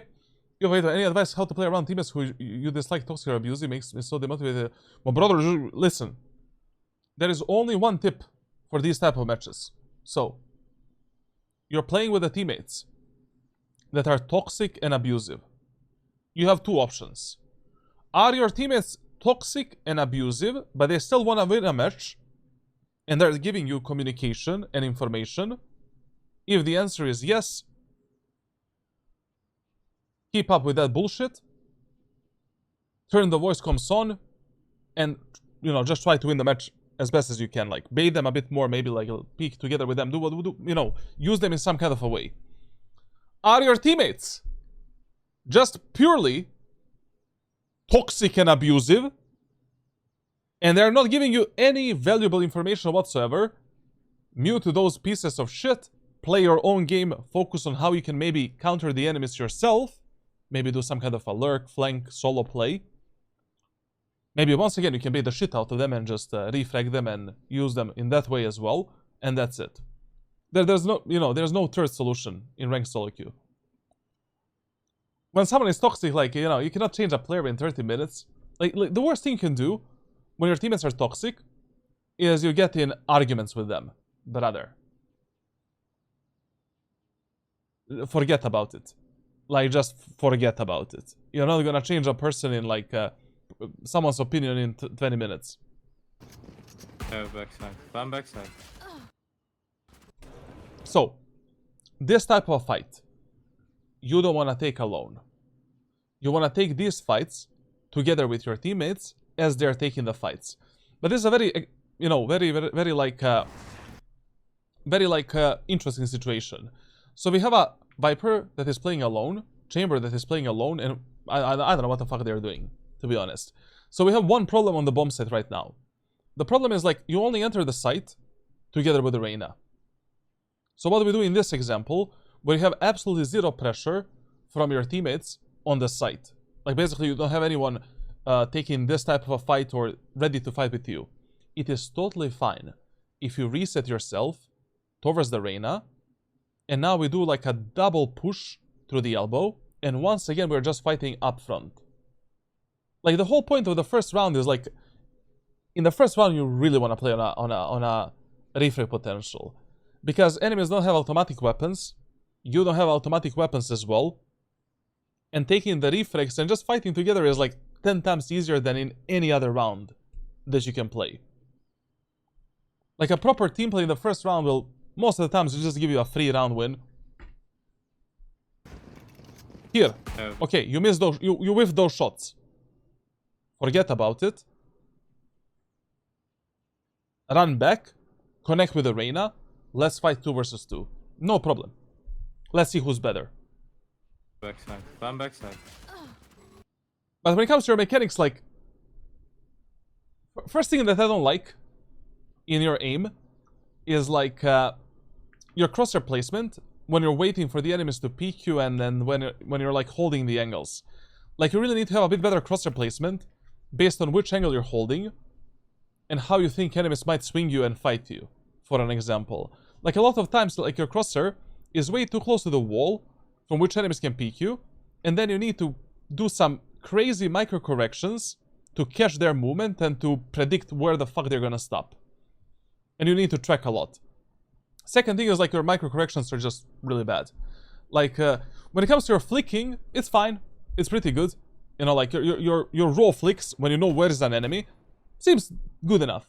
You know, reaction time is also there. You know, when it comes to reaction time and raw flicks, like, you're pretty much an Immortal player. Maybe even Immortal, you know, 3 Radiant, whatever. Like, I mean, it's there. You know, that exists.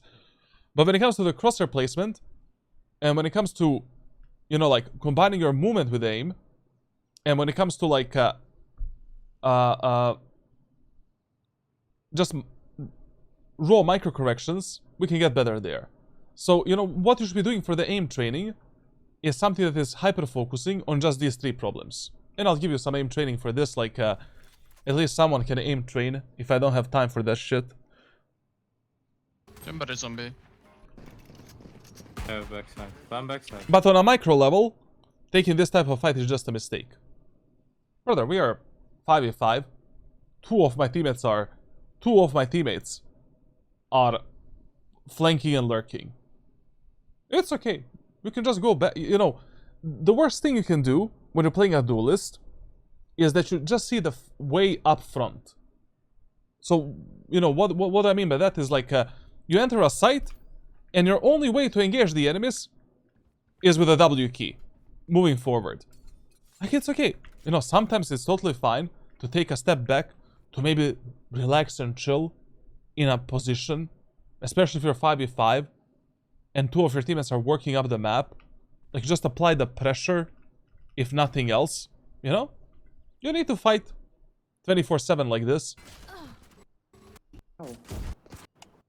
But to be honest, this round would have been pretty easy if we just, you know, if our Chamber and Viper just moved into the site with us. Hi, I saw your tier list yesterday, now I'm here. Welcome here. Hello, I learned this concept of Valorant about slicing the pie and stuff, but whenever I try to do that and slice the pie, I get instantly one-tapped before I can react, and I cannot figure out if I'm slicing raw or if... Slice...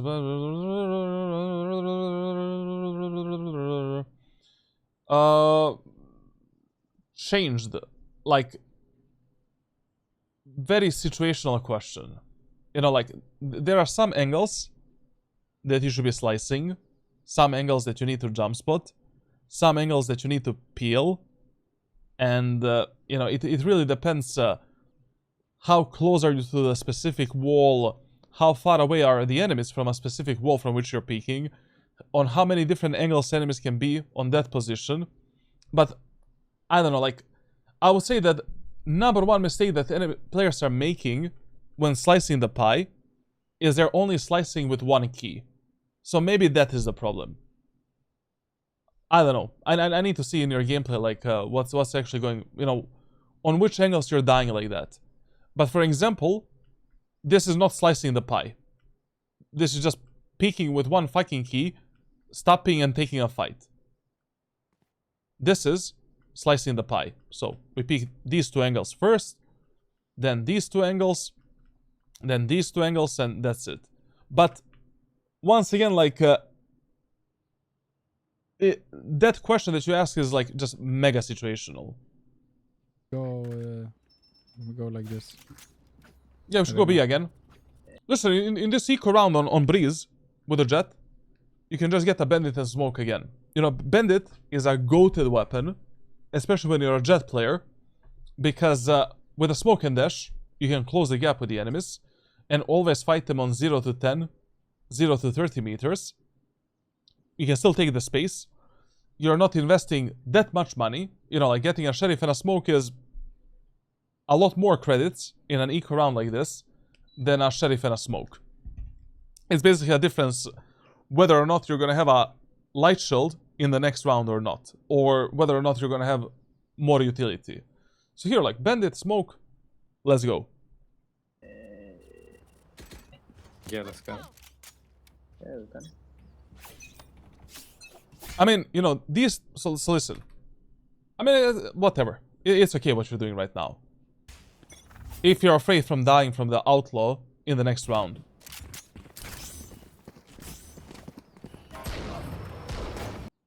Listen. Start jump spotting the angles for the purpose of revealing the enemies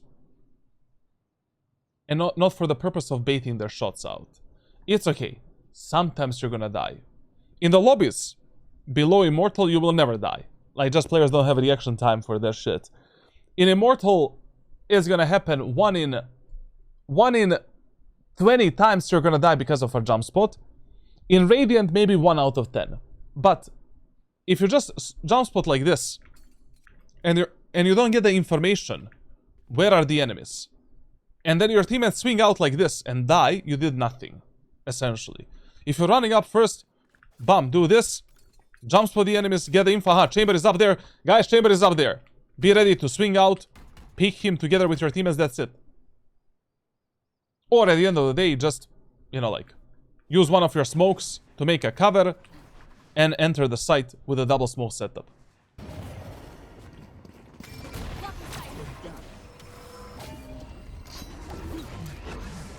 Yeah, pretty good usage of smokes. Not bad. I can trap Sheriff if you want. Yeah. Wait. Listen, whenever you take the B-side control, clear the elbow and clear the backs as soon as possible. Anyways, now right now you have a classic pistol. You tell me, like, do you really want to take this type of a fight with a classic pistol? Fuck it, you know, like, risk it a bit more, get up a bit closer, and now with a triple shot, maybe we can delete an enemy instantly. You know, we can use a classic as a shotgun and just get that guy out of the server. Enemy and defender spine. I'm reloading. One city. Can you shoot reveal? Never mind. I'm not Carefully. peeking. I'm not peeking. Listen, you telling your teammates that you are not peeking doesn't change the fact that your teammates are gonna peek. Like, you can be giving your teammates some kind of a call out like this. Let's not peek, or something like that. But be ready to swing out if your teammates wanna take that fight. You know, here your Reyna, she wanna peek. Okay. Mr. Reyna, I'm gonna peek with you. God help us. Let's fight together. Holding with you. One more Wait, city. I have a kill, chill, wait for me. On stun maybe, here maybe. One enemy remaining. Okay. Good job. Fly. Generally speaking, whenever you're giving some kind of a call out to your teammates, while you're giving a call out, pay attention to what your allies are doing. Look at the minimap for a few seconds. Just look at them. You know, how they're positioning and what they want to do. If they still want to fight, if they still want to go in, if they still want to go back, or, I don't know, like they want to take a fight, be ready to take a fight until they listen to your call out.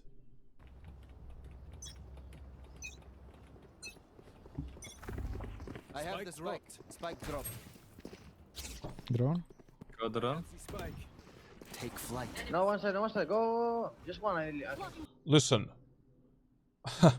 I don't know if your Sova is a Nostradamus or something like that, but I personally don't know if anyone is on the bomb site.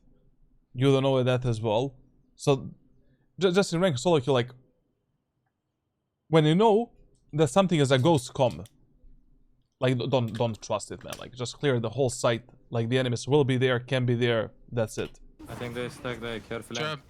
I'm holding behind. Trap chamber. is destroyed. Yeah, I'm holding. The review silver matches, yes. Well done. Okay.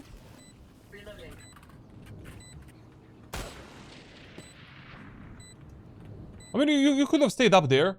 You know, like, this is a pretty decent postman position when you have the beam in control with the Jett. The only difference that you should be doing here is, like, you want to play towards the drop, like this. And, you know, once you take a fight with the enemies, you always have the option to choose whether or not you want to commit to that fight or you want to reset yourself. But this spot was not bad. I mean, you have a Reyna or one teammate holding this line of sight. We can stay here and hold this. Just we don't, you know, we don't want to overcommit to the fight like for no reason alone.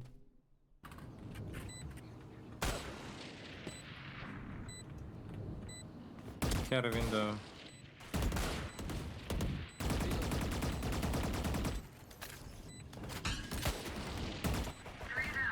One enemy remaining. One more. Okay. Yeah, you can. Okay, in this round, you know, the only reason why we pushed B side 3 rounds in a row is so that in this 4th round we can do a fake. So right now we should be faking B push and going A. Who should fake the B push? Viper, Sova, and Reyna, while you and Chamber are slowly taking the aim and area of the map. Like in this round, we need to use the Viper wall for B. We need to use our Sentinel Initiator utility to sell the fake. And that Reyna Lear on the minimap is probably going to make the enemies think that, you know, we're actually sending it. While you and Chamber, maybe together with the Viper as well, are slowly taking the space in aim in. Try to hold double push. There, so No. three Flash guys, I here, think, bro. or Flash here. 2 or Right. 3 guys. Equal. Reyna, flash on B, bro. We need your flash, bro. Yes, can you smoke something? I don't know. It's bad. You wanna bro. fake A? Listen, so in this type of situation where your teammates are doing mumbo jumbo shit, like I swear to God, I don't know what is the strategy right now. Like we had so many callouts. God knows how this round is gonna develop. You have a Reyna peeking doors from the bottom mid. Open the doors here, swing out, and just take a kill on the top mid. Like essentially, you know, players in ranked solo queue are so ignorant when it comes to these doors right here. Like the amount of kills that I get by simply doing this type of a play is just way too many, in my opinion. Like, just do this. This is a very good way to support your teammates that are peeking from the bottom mid here. Why? Because when you do this type of a play, you're always faster than an enemy that is trying to reach this position here. And you always gather the information for your teammates whether or not enemies can be bottom mid. So they can never be surprised by that play. We can just jiggle peek this. Aha, no one is here. And now you decide what you want to do next. A or fake B? B, fake B. Carry dart. I mean, Reyna right now should be faking with your teammates. I mean, like, you know, Reyna Lear is visible on the minimap. And that Reyna Lear can really sell it. Like, you know, this is a very weak fake. Like what? We're only using a Sova drone and Viper wall to fake the B push. I don't know. Like, if I don't see any enemies moving into the site, I don't know what you know, why would they rotate? Nice shot. But now, when the Viper got a kill, Wait, I'm way behind you. I have double. You have to play, bro. okay. Backside. I'm One fucking mid, one mid. shit. You have to play, bro. Sorry, chat. Carry dart. Nice shot. Wait, I'm way behind you. I have double. You have to play, bro. Lock sight. Backside, I'm One mid, fucking one shit. mid. Lock sight. backside. One more yellow, yellow. Careful. That, Ah, You definitely have like some mechanical problems that we need to fix. Like how you're engaging the enemies and how you're fighting them. Like, you know, in this example here. So, we did a B fake. We got a kill on B. Enemy Astra pulled her smoke away. Meaning that enemies probably rotated already, at least most of them. You dashed in. You reveal that no one is on the left side and no one is on the right side. You use the smoke as a cover on the left. If you already want to engage this Astra that is at the backside, just go for a wide swing. You know, like one of the best type of fights you can take in Valorant is like, you know exactly where is an enemy. You know exactly where to place your crosshair. You know exactly where you're gonna fight that guy. You're playing from the closer wall. 2 footsteps, take a shot. Like, you're basically abusing the maximum velocity that you can reach in this game. Like the maximum peeker's advantage, let's call it like that. And that is the best way to take a fight like this. And there's no reason to go for some jiggle peek, crouch, spray or something like that. Just 2 steps. That guy's out. backside. I'm One mid, fucking Lock sight. Backside. both. I mean, We will lose this See, round. me. Let's go. Can you drone? Deploying drone. Listen. Whenever enemies are giving you this cov type of smoke in the aim in, don't spam the smoke. If you're going in first, instantly clear the back of the smoke. Very common play that players like to do around this setup. Like, make sure that none of your teammates die from, you know, one enemy doing this. Clear the back of the smoke, and then you can focus on spamming through the smoke or doing whatever you want to do.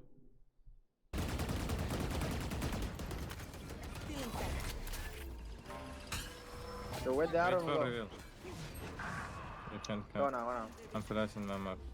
Jett pushed up. Listen. So, when you're pushing ace of breeze, yes, like, one of the most common executes that you should be doing is dashing to this part of the wall, pyramid right here, and then doing this. But, your instant second objective is to get out of this line of sight and clear the backside. Like, you just need to develop the confidence and mechanical skill to take this type of fight. And to take this safety for yourself. So yes, your objective number 1 is taking this initial space, leading your teammates in. But your objective number 2 needs to be finding the safety at the backside and, you know, clearing this right angle as well. Mid. And especially, you know, if your teammates are going towards the right side, take that fight. You know, here for an example. Go now. I'm flashing my map. Sova arrow, your Sova arrow, gave you the info that no one was here. While the arrow was still active, you could have taken this position and just hold the enemy's peek through the Viper wall. Like, basically, when you're fighting on the A set of Breeze, this is the sector number 1 that we need to take. Our secondary focus immediately. You take these 2 positions, that's it. Now you decide where you want to fight, how you want to fight. We unlocked this angle, this angle, this angle. We have more options to take the fights. The only time you should be going through the middle is if you're playing some eco hellby rounds and you want to surprise the enemies, or you're in a huge numbers disadvantage and you need to go for some kind of a surprise play. Here, like, you know, you're 4v5 while your Sova arrow was still active at the backside. Take the backside control, and then we decide where and how we want to fight. Jett pushed up mid. Spike carrier is killed. He's left, Jett, yes. Lefty. Man, bro. Backside picking me. Wow, Henty Jett. Maybe go right side, Jett, maybe. We have to plant, you know? A very rare moment of time where your European teammates are actually right. I mean, the point of that execute and that pathing is not that you need to plant the spike, it's just that you really need that space. So that you and your teammates have more safety, and we can apply more pressure onto the enemies. Rotate, please. Ref ask. No, we already. Oh, is the war starting? Just a second.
Okay, we're still safe. Who's playing in a World Cup right now?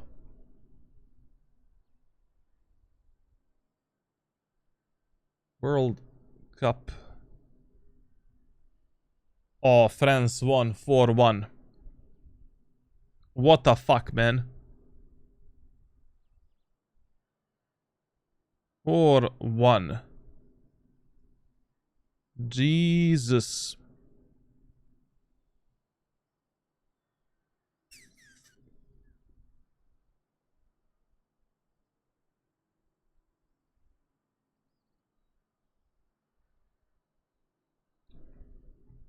How's the war? Nice.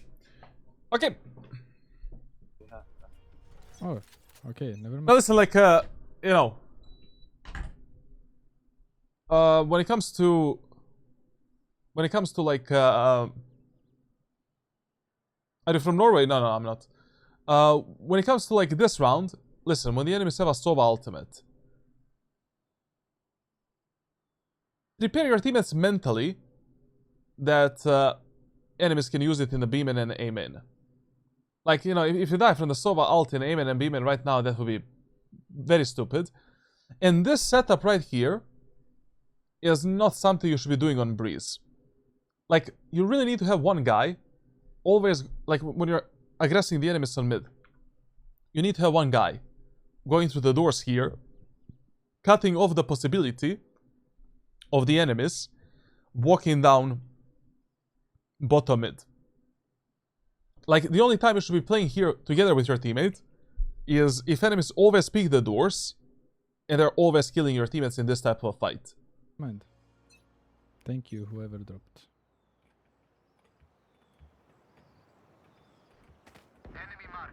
You see, now the problem is that, you know, moving through this crossfire right here is going to be a lot harder. Because literally, you know, like, one guy can be holding us from the doors, enemies can be playing deep B-Link, enemies can be playing here.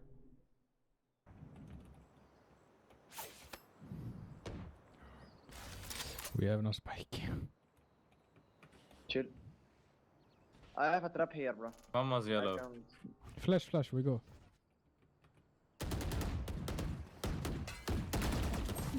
It's out. Yeah, we go play team. We just need a spike for a mission. Squidle, what's you, man? Devil has scored a hat-trick. Sheesh. How do you feel with the new act reset? I don't know, I didn't... like, basically, they said that Immortal plus rank rating gains should be better. But I'm not playing on my main account, so... I don't know.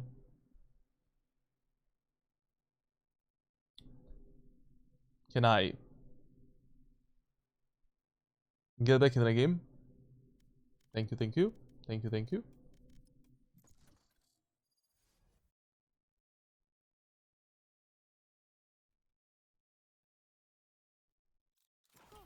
Good round overall. You know, very good round. Deathmatch. One on B.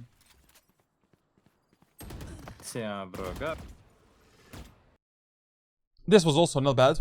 Like that you tried to support your Reyna. I love that you were aware of that my guy is going for an aggressive push. Alright. Nice support. Plant spike. I mean, at least you tried. Go home. Easy peasy. My ult's ready. 30 seconds left. Now listen, in this situation here, where we don't have a spike for our mission, and our Viper is already top mid, probably the best idea is just to run it back, pick up the spike and try to end up on the B side. Because, you know, there is no way that enemies didn't rotate already. There's probably like 2 enemies at least right now in the enemy spawn. And maybe your Viper can pick a timing to kill those enemies while you're rotating towards the B. Blocking sight. So, Enemy remaining. okay, I can do Or we can just take a kill like that. Who needs a spike? Oh, When you can just do that. Who are you cheering for in World Cup? Nobody, literally, because I stopped watching football like around 10 years ago. You gonna hate the run? Don't play B. Actually, Default. 15. Shut the fuck up. You want to play? Let's play. Brother, listen. Never do a peel peek like this into the elbow. Especially if Chamber has the operator or the ultimate. Either jump spot this angle or go in and out. Like this type of a peek, you should be dead 9 out of 10 times. Like an enemy can easily be on this off angle, here, I mean anywhere. You're in a huge angle perception disadvantage because of this wall. You just cannot go for a shift peek and take the space like this. Like either you jump spot it and then you take a fight, or, you know, from the further wall, in and out, in and out. That's it. A double door operator. Chamber? Double door operator. Yeah. They even had the info, man. So what's the problem here with, you know, how you're clearing these angles? You're only going with one key forward. And there's a lot of, you know, a lot of angles on Breeze that that are like up and down, and you just cannot clear like this. For an example, like here, you need to be ready for an enemy on this position. Then in and out, clearing this angle. In and out, clearing this angle. And then you can just swing out and check that position. Yeah. Like if you do this, in, there's a Jett on an off angle below you. You're not ready for that fight. You cannot disengage because you just moved with one key in. You will always die like that. Also, I really don't know, like, why did we give up on the 5-man executes exactly? Like, I mean, like, enemies. Oh, no more camera. Well, we do look better like this. Not gonna lie. Let me see if the battery on this one is working. Battery.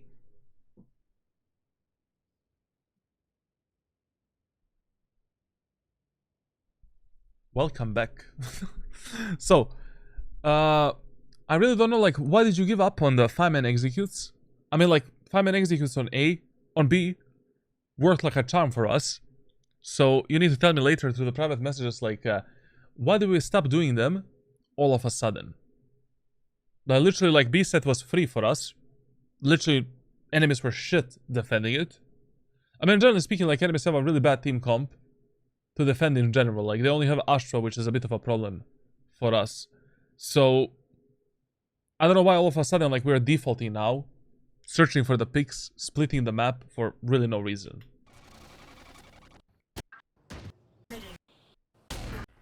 So I don't care after the Please, round Reina. close. I come with you and we will kill the guy. Why is Reyna going B alone? Okay? Go. Enemy A.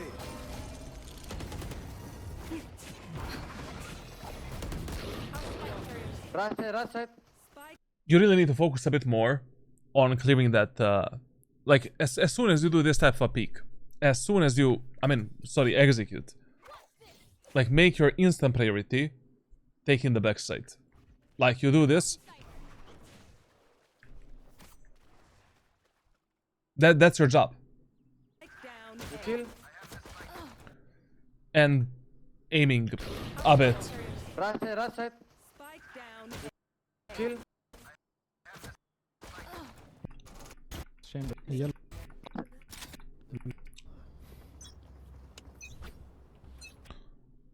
But what is up with Arena players that like to lurk and flank, man?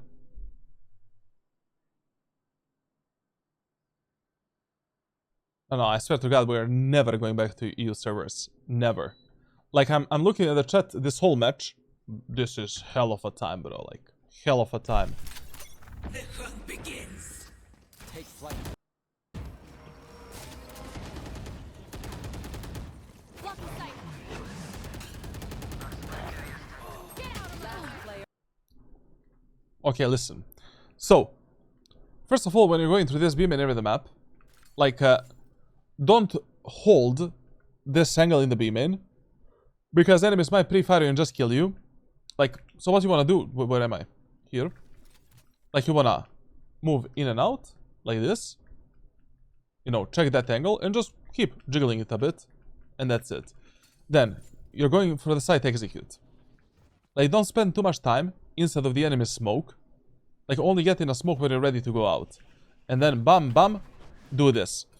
Now, in this specific example, if you already know that the enemy Jett is wide open, okay, you can take that fight. It's totally fine. But once again, you know, one of the best things you can do with, in general, when you do the execute on the site, and one of the main things you should be doing for your teammates, is clearing the elbow. Like, elbow and backside just need to be cleared. So, that should be your, like, number one priority when you're pushing the B set of Breeze. Last player. Because not there. Refrag.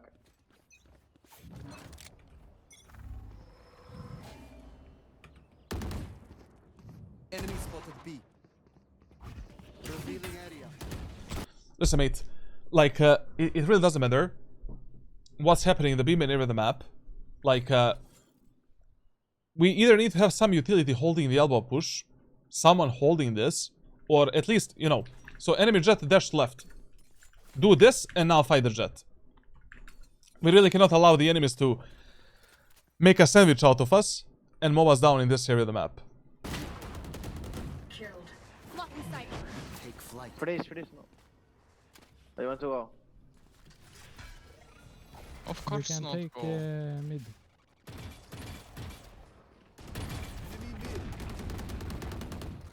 Nice, go Nice. away.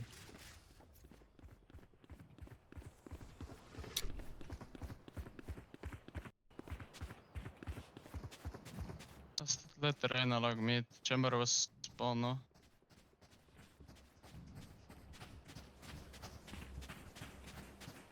Go. One thing that I love in your gameplay is like, you are very paranoid. Love it. I love that you're clearing everything for your teammates and you're not trusting anything. Fast, but I have ult. I don't go fast. I won. On the in and out peaks, are you dead zone shooting off of them or commit to the fight? Dead zone shooting. Dead zone shooting, and then you decide how you want to take the fight. Do you think EU servers are harder to deal with and more skill to compare to NA? Listen, when it comes to the skill, I would say that EU players are like, at least EU ranked players, that are like below Immortal 3 are like 10 to 20% better on average in almost every single rank below Immortal 3 and Radiant. But the real problem is in Europe, players are just mentally dented. That we're like they're taking the game way too seriously. Way too seriously. They easily get tilted. Every loss for them feels like it's the end of the world. Losing a round, losing a clutch, losing a match. And essentially, like, that mentality just makes the games far less enjoyable. And in Europe, like, you will definitely lose 40% of matches and you cannot win them in any fucking way. Only because of players that you're playing with. Holding probably. Oh no, no man.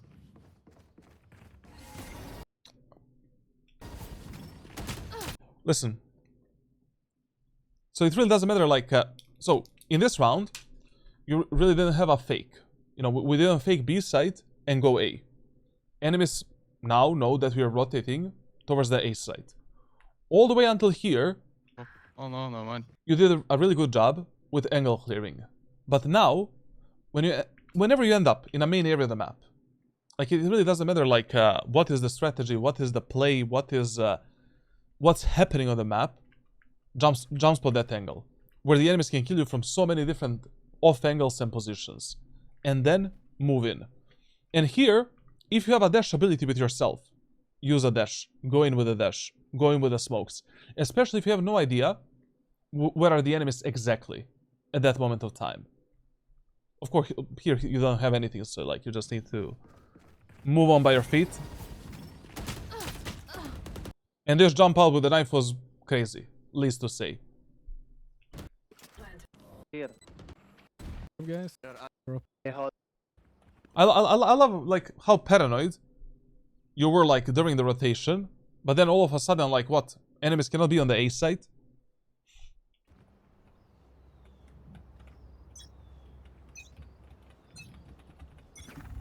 Deploying drone. Clear the elbow, clear the elbow, clear the elbow. They cannot win the duel, bro. You need to clear the elbow, man. Like, you know, especially if you're doing a bit slower push, like, we cannot be leaving the elbow open. Bro, I'm peeking into him and I shot with him at the same time. And somehow my shot didn't connect. Reloading. Scanning ahead. go A, go A. Just reset, go A. No, but I thought that, bro. No. And I have Okay. one more. Double the. Jett is close. To be honest, like, you know, it's your fault we are losing this round right now. Like, first of all, if you wanna reset the round, or we cannot be making so many footsteps and so many like sound. Like, the whole point of resetting the round is to keep your location a secret, to stay silent, and then see if maybe some enemies are gonna push you, over peek, over aggress. We punish some enemies, and we keep the enemies guessing. And the second problem here is like, No, but I thought that, bro. your teammates are telling you that we should stay. Okay, let's stay, but we need to wait for the Viper wall to go up again. I mean, yes, you can go into the bomb site, you can dash in and all of that stuff, but what the fuck are your teammates gonna do behind you? Bro, no. And I have Okay. one more. Double the. you know, what do Viper, Sova, and Reyna do right now? Fuck it, you wanna reset. Stay silent, see if enemies are gonna overpeak the angles, push something, maybe you can get a kill like that by holding an angle. When the Viper wall goes up, we go up again. We go out. Jett is close. 148 yet, 1 HP. Spike 148 yet. down B. What do you think duelist players or aggressive agents tend to rank up the fastest? Because you actually control the most important scenarios in the game. You know, when to go in, when to go out, taking the initial fights, initial contacts with the enemies, how you want to take them, and you also have the most amount of options, you know, to take the fights. And also, like, you know, on average, you're fighting more than any other agent in the game, which gives you more practice time, essentially. See ya. And more experience. Okay, listen, this round is still pretty winnable after this Sova kill. See ya. That was a good jump spot. Just instead of, you know, like, wasting a dash ability like this, you should have tried getting a fight with the chamber there. He just missed his op shot. Go for some fast swing. One tap, try to take a kill instead of dashing into nowhere. And now you're gonna go for a slow peek onto operator. Once again, you should be thankful that the enemy chamber is a really bad player. Okay, listen, so when you end up in a 1v2, the first thing you want to ask yourself is like, where do I think are both of these enemies? So, chamber is obviously mid. You know, he now teleported towards the nest and he is probably CT or nest or tower or whatever. Astra didn't show up herself for the last 20-30 seconds. This Astra is definitely behind you. So we have two enemies separated into 1 versus 1 fights. In those type of situations, we need to deal with the Astra as soon as possible before the chamber connects with that guy. The only problem that you're doing here is that you have a lot of time to work with. You have 50 seconds to finish this round and to finish these fights. You should never be pressured in Valorant by time. Ever.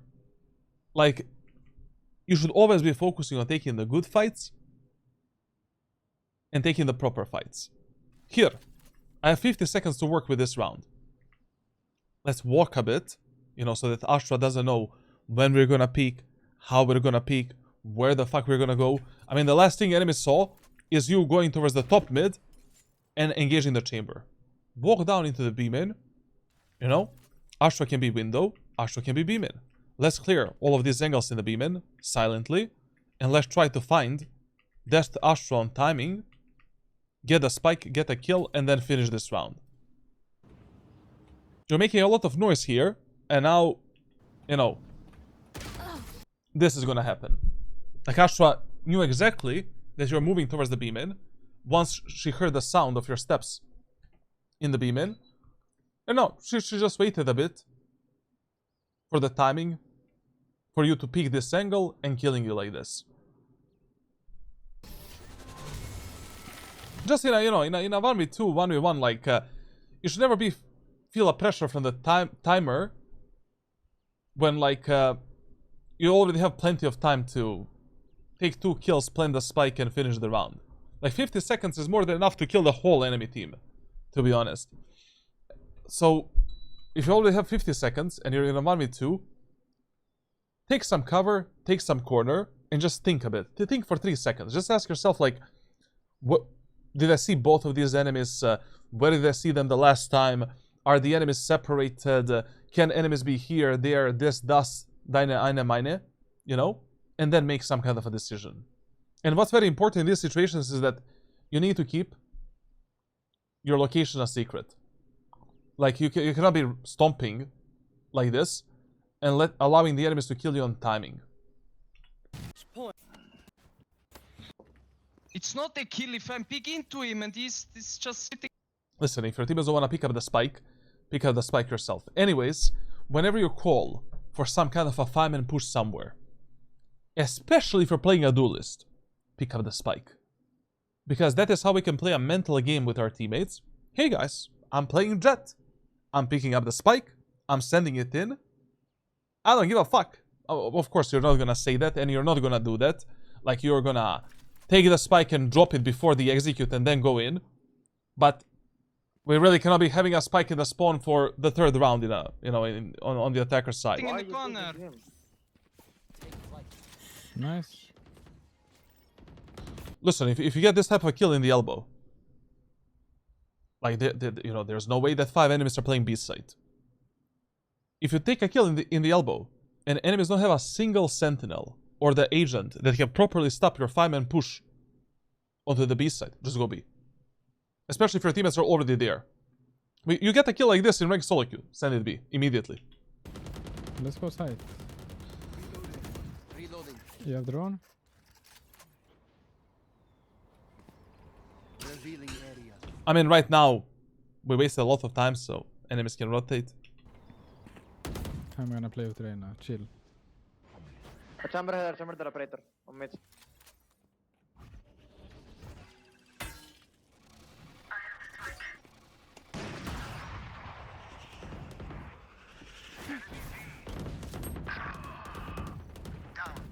Enemy spotted B.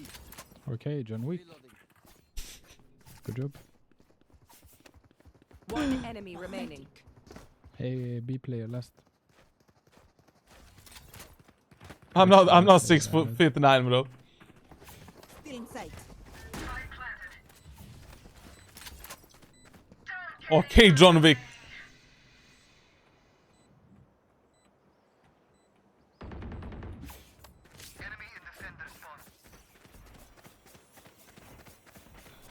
Yep.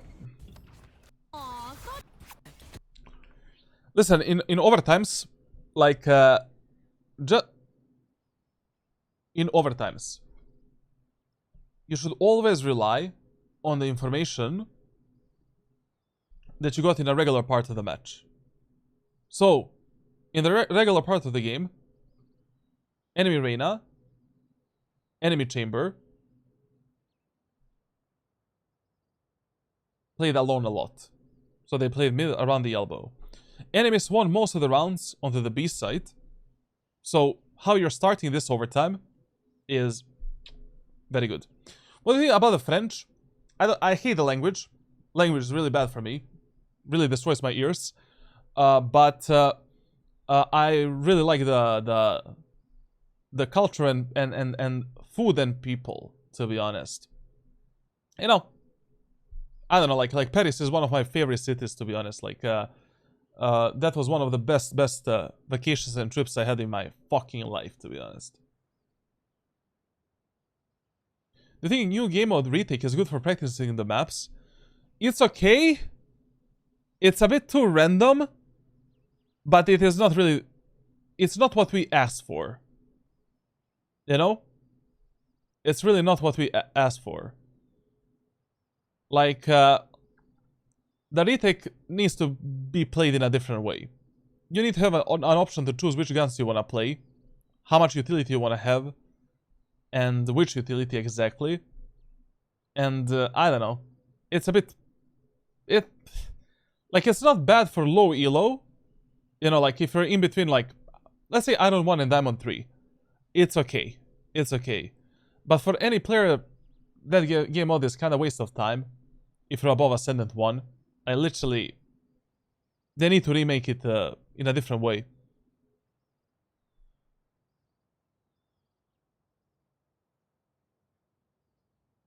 The 6 foot with no legs is wild. It's a tree. People really... Yeah, I don't know. Like, my experience, but listen. Real humans. You know, real humans in real life. Not the subhumans on internet. We don't care about that. Like, real humans in real life, it was a really nice experience.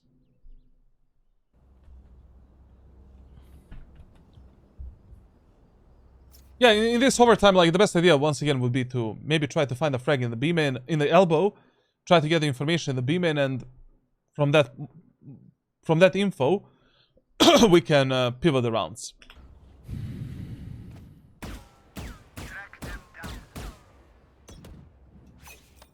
Depends where in France.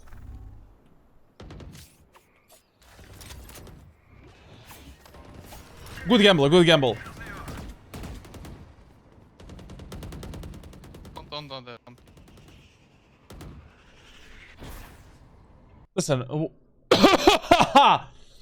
but whenever you're holding tight angles, always hold the angles from the wall that is furthest away from that wall from which enemies can peek you. So, you know, if you're holding this angle, hold it like this.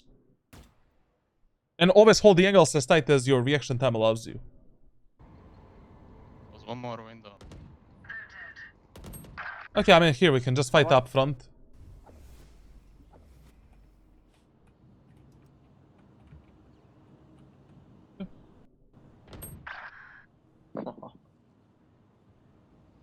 70 more, I think. Spike down B. Nice. Okay. On the attacker side, same as on the defender side, like, just do whatever worked the most for you. In this match, I guess, like, the 5-man executes on B kind of worked for us, so, like, I guess let's repeat it. Also, if you want to lead your teammates a bit more efficiently and have a bit higher chance in actually controlling your allies, pick up the spike yourself, especially if you're playing a duelist. You know, mental games. Deploying drone. Enemy tag. And stop typing in the chat. Like, you are... open the microphone.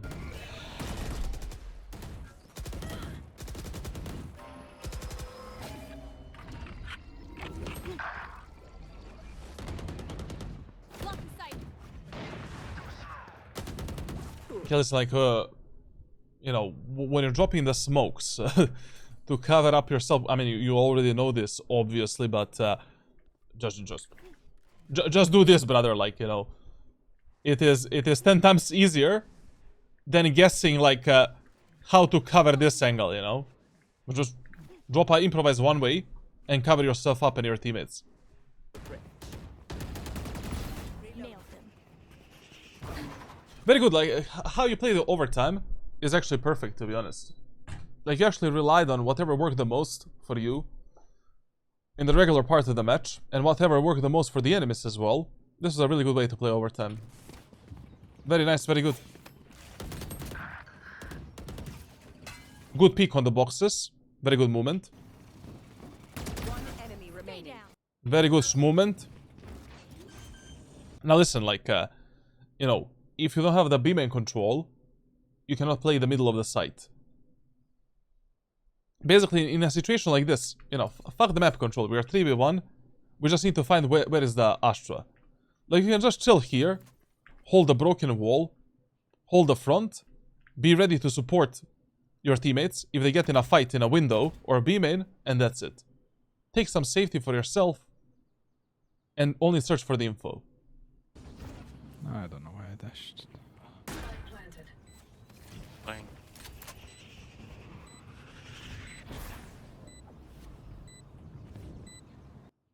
Listen. So, whenever you feel a bit anxious, you know, you start scrolling with your crosshair left and right, and enemies can kill you up, front, left, right, like, it means that you're in a bad position. Just change it. It's okay, in this 3v2, like, we don't need to refrag both of our teammates. We can just play a proper refrag game with at least one of our allies. Viper is in a very shit position. You know, fuck the Viper. Sell the Viper, it's fine. Lock yourself only onto one angle, and be ready to play a proper refrag with your chamber. Spawn. Very good, very good. And very, very good peeks on these boxes, like with a crouch and uncrouch. Very nice, very good. KG Pros, listen, man. Like, because you didn't come on stream to do this VOD review, you will definitely need to answer some of the questions that I was asking during the VOD. Because in some of the situations, I just don't know, like, what was your way of thinking, and then, like, why I did some of the stuff. I'm gonna share with you one training that you're gonna be doing for the next 8 weeks. You can definitely stay on playing Jett as your main agent, but you should also definitely pick Phoenix as a flex pick and Chamber as a fill. Then another thing, like, your team play is lacking a bit. Like, generally speaking, like, you need to pay a bit more attention, you know, what your allies are doing, and a bit more attention on the minimap. On defender side, you can have a bit more meaningful and better positioning, especially for a map such as Breeze. And when it comes to the aim and mechanical problems, the only reason why I wasn't... it's too late. It's too late. Why I wasn't speaking about these problems so much during the VOD review is because I already know what type of training I'm gonna give you. Like, I'm gonna share with you some routine that you will be doing for the next 8 weeks, and that routine should fix 90% of your mechanical problems that you're facing right now. Also, of course, I'm gonna share with you some of the other private coaching videos that are gonna help you with some other problems that I didn't talk about, and yeah, we'll see. Anyways, you have my 24/7 support for the next 7 days, so feel free to abuse the shit out of me. Other than that, when it comes to the YouTube, thank you for watching. Sorry, I'm operating on 3 hours of sleep today. I'm practically dying. Subscribe, leave a like, leave a comment, join the Discord server. There's a giveaway right now for coaching and all of that good stuff. And see ya in the next one. Bye bye, bye bye, bye bye.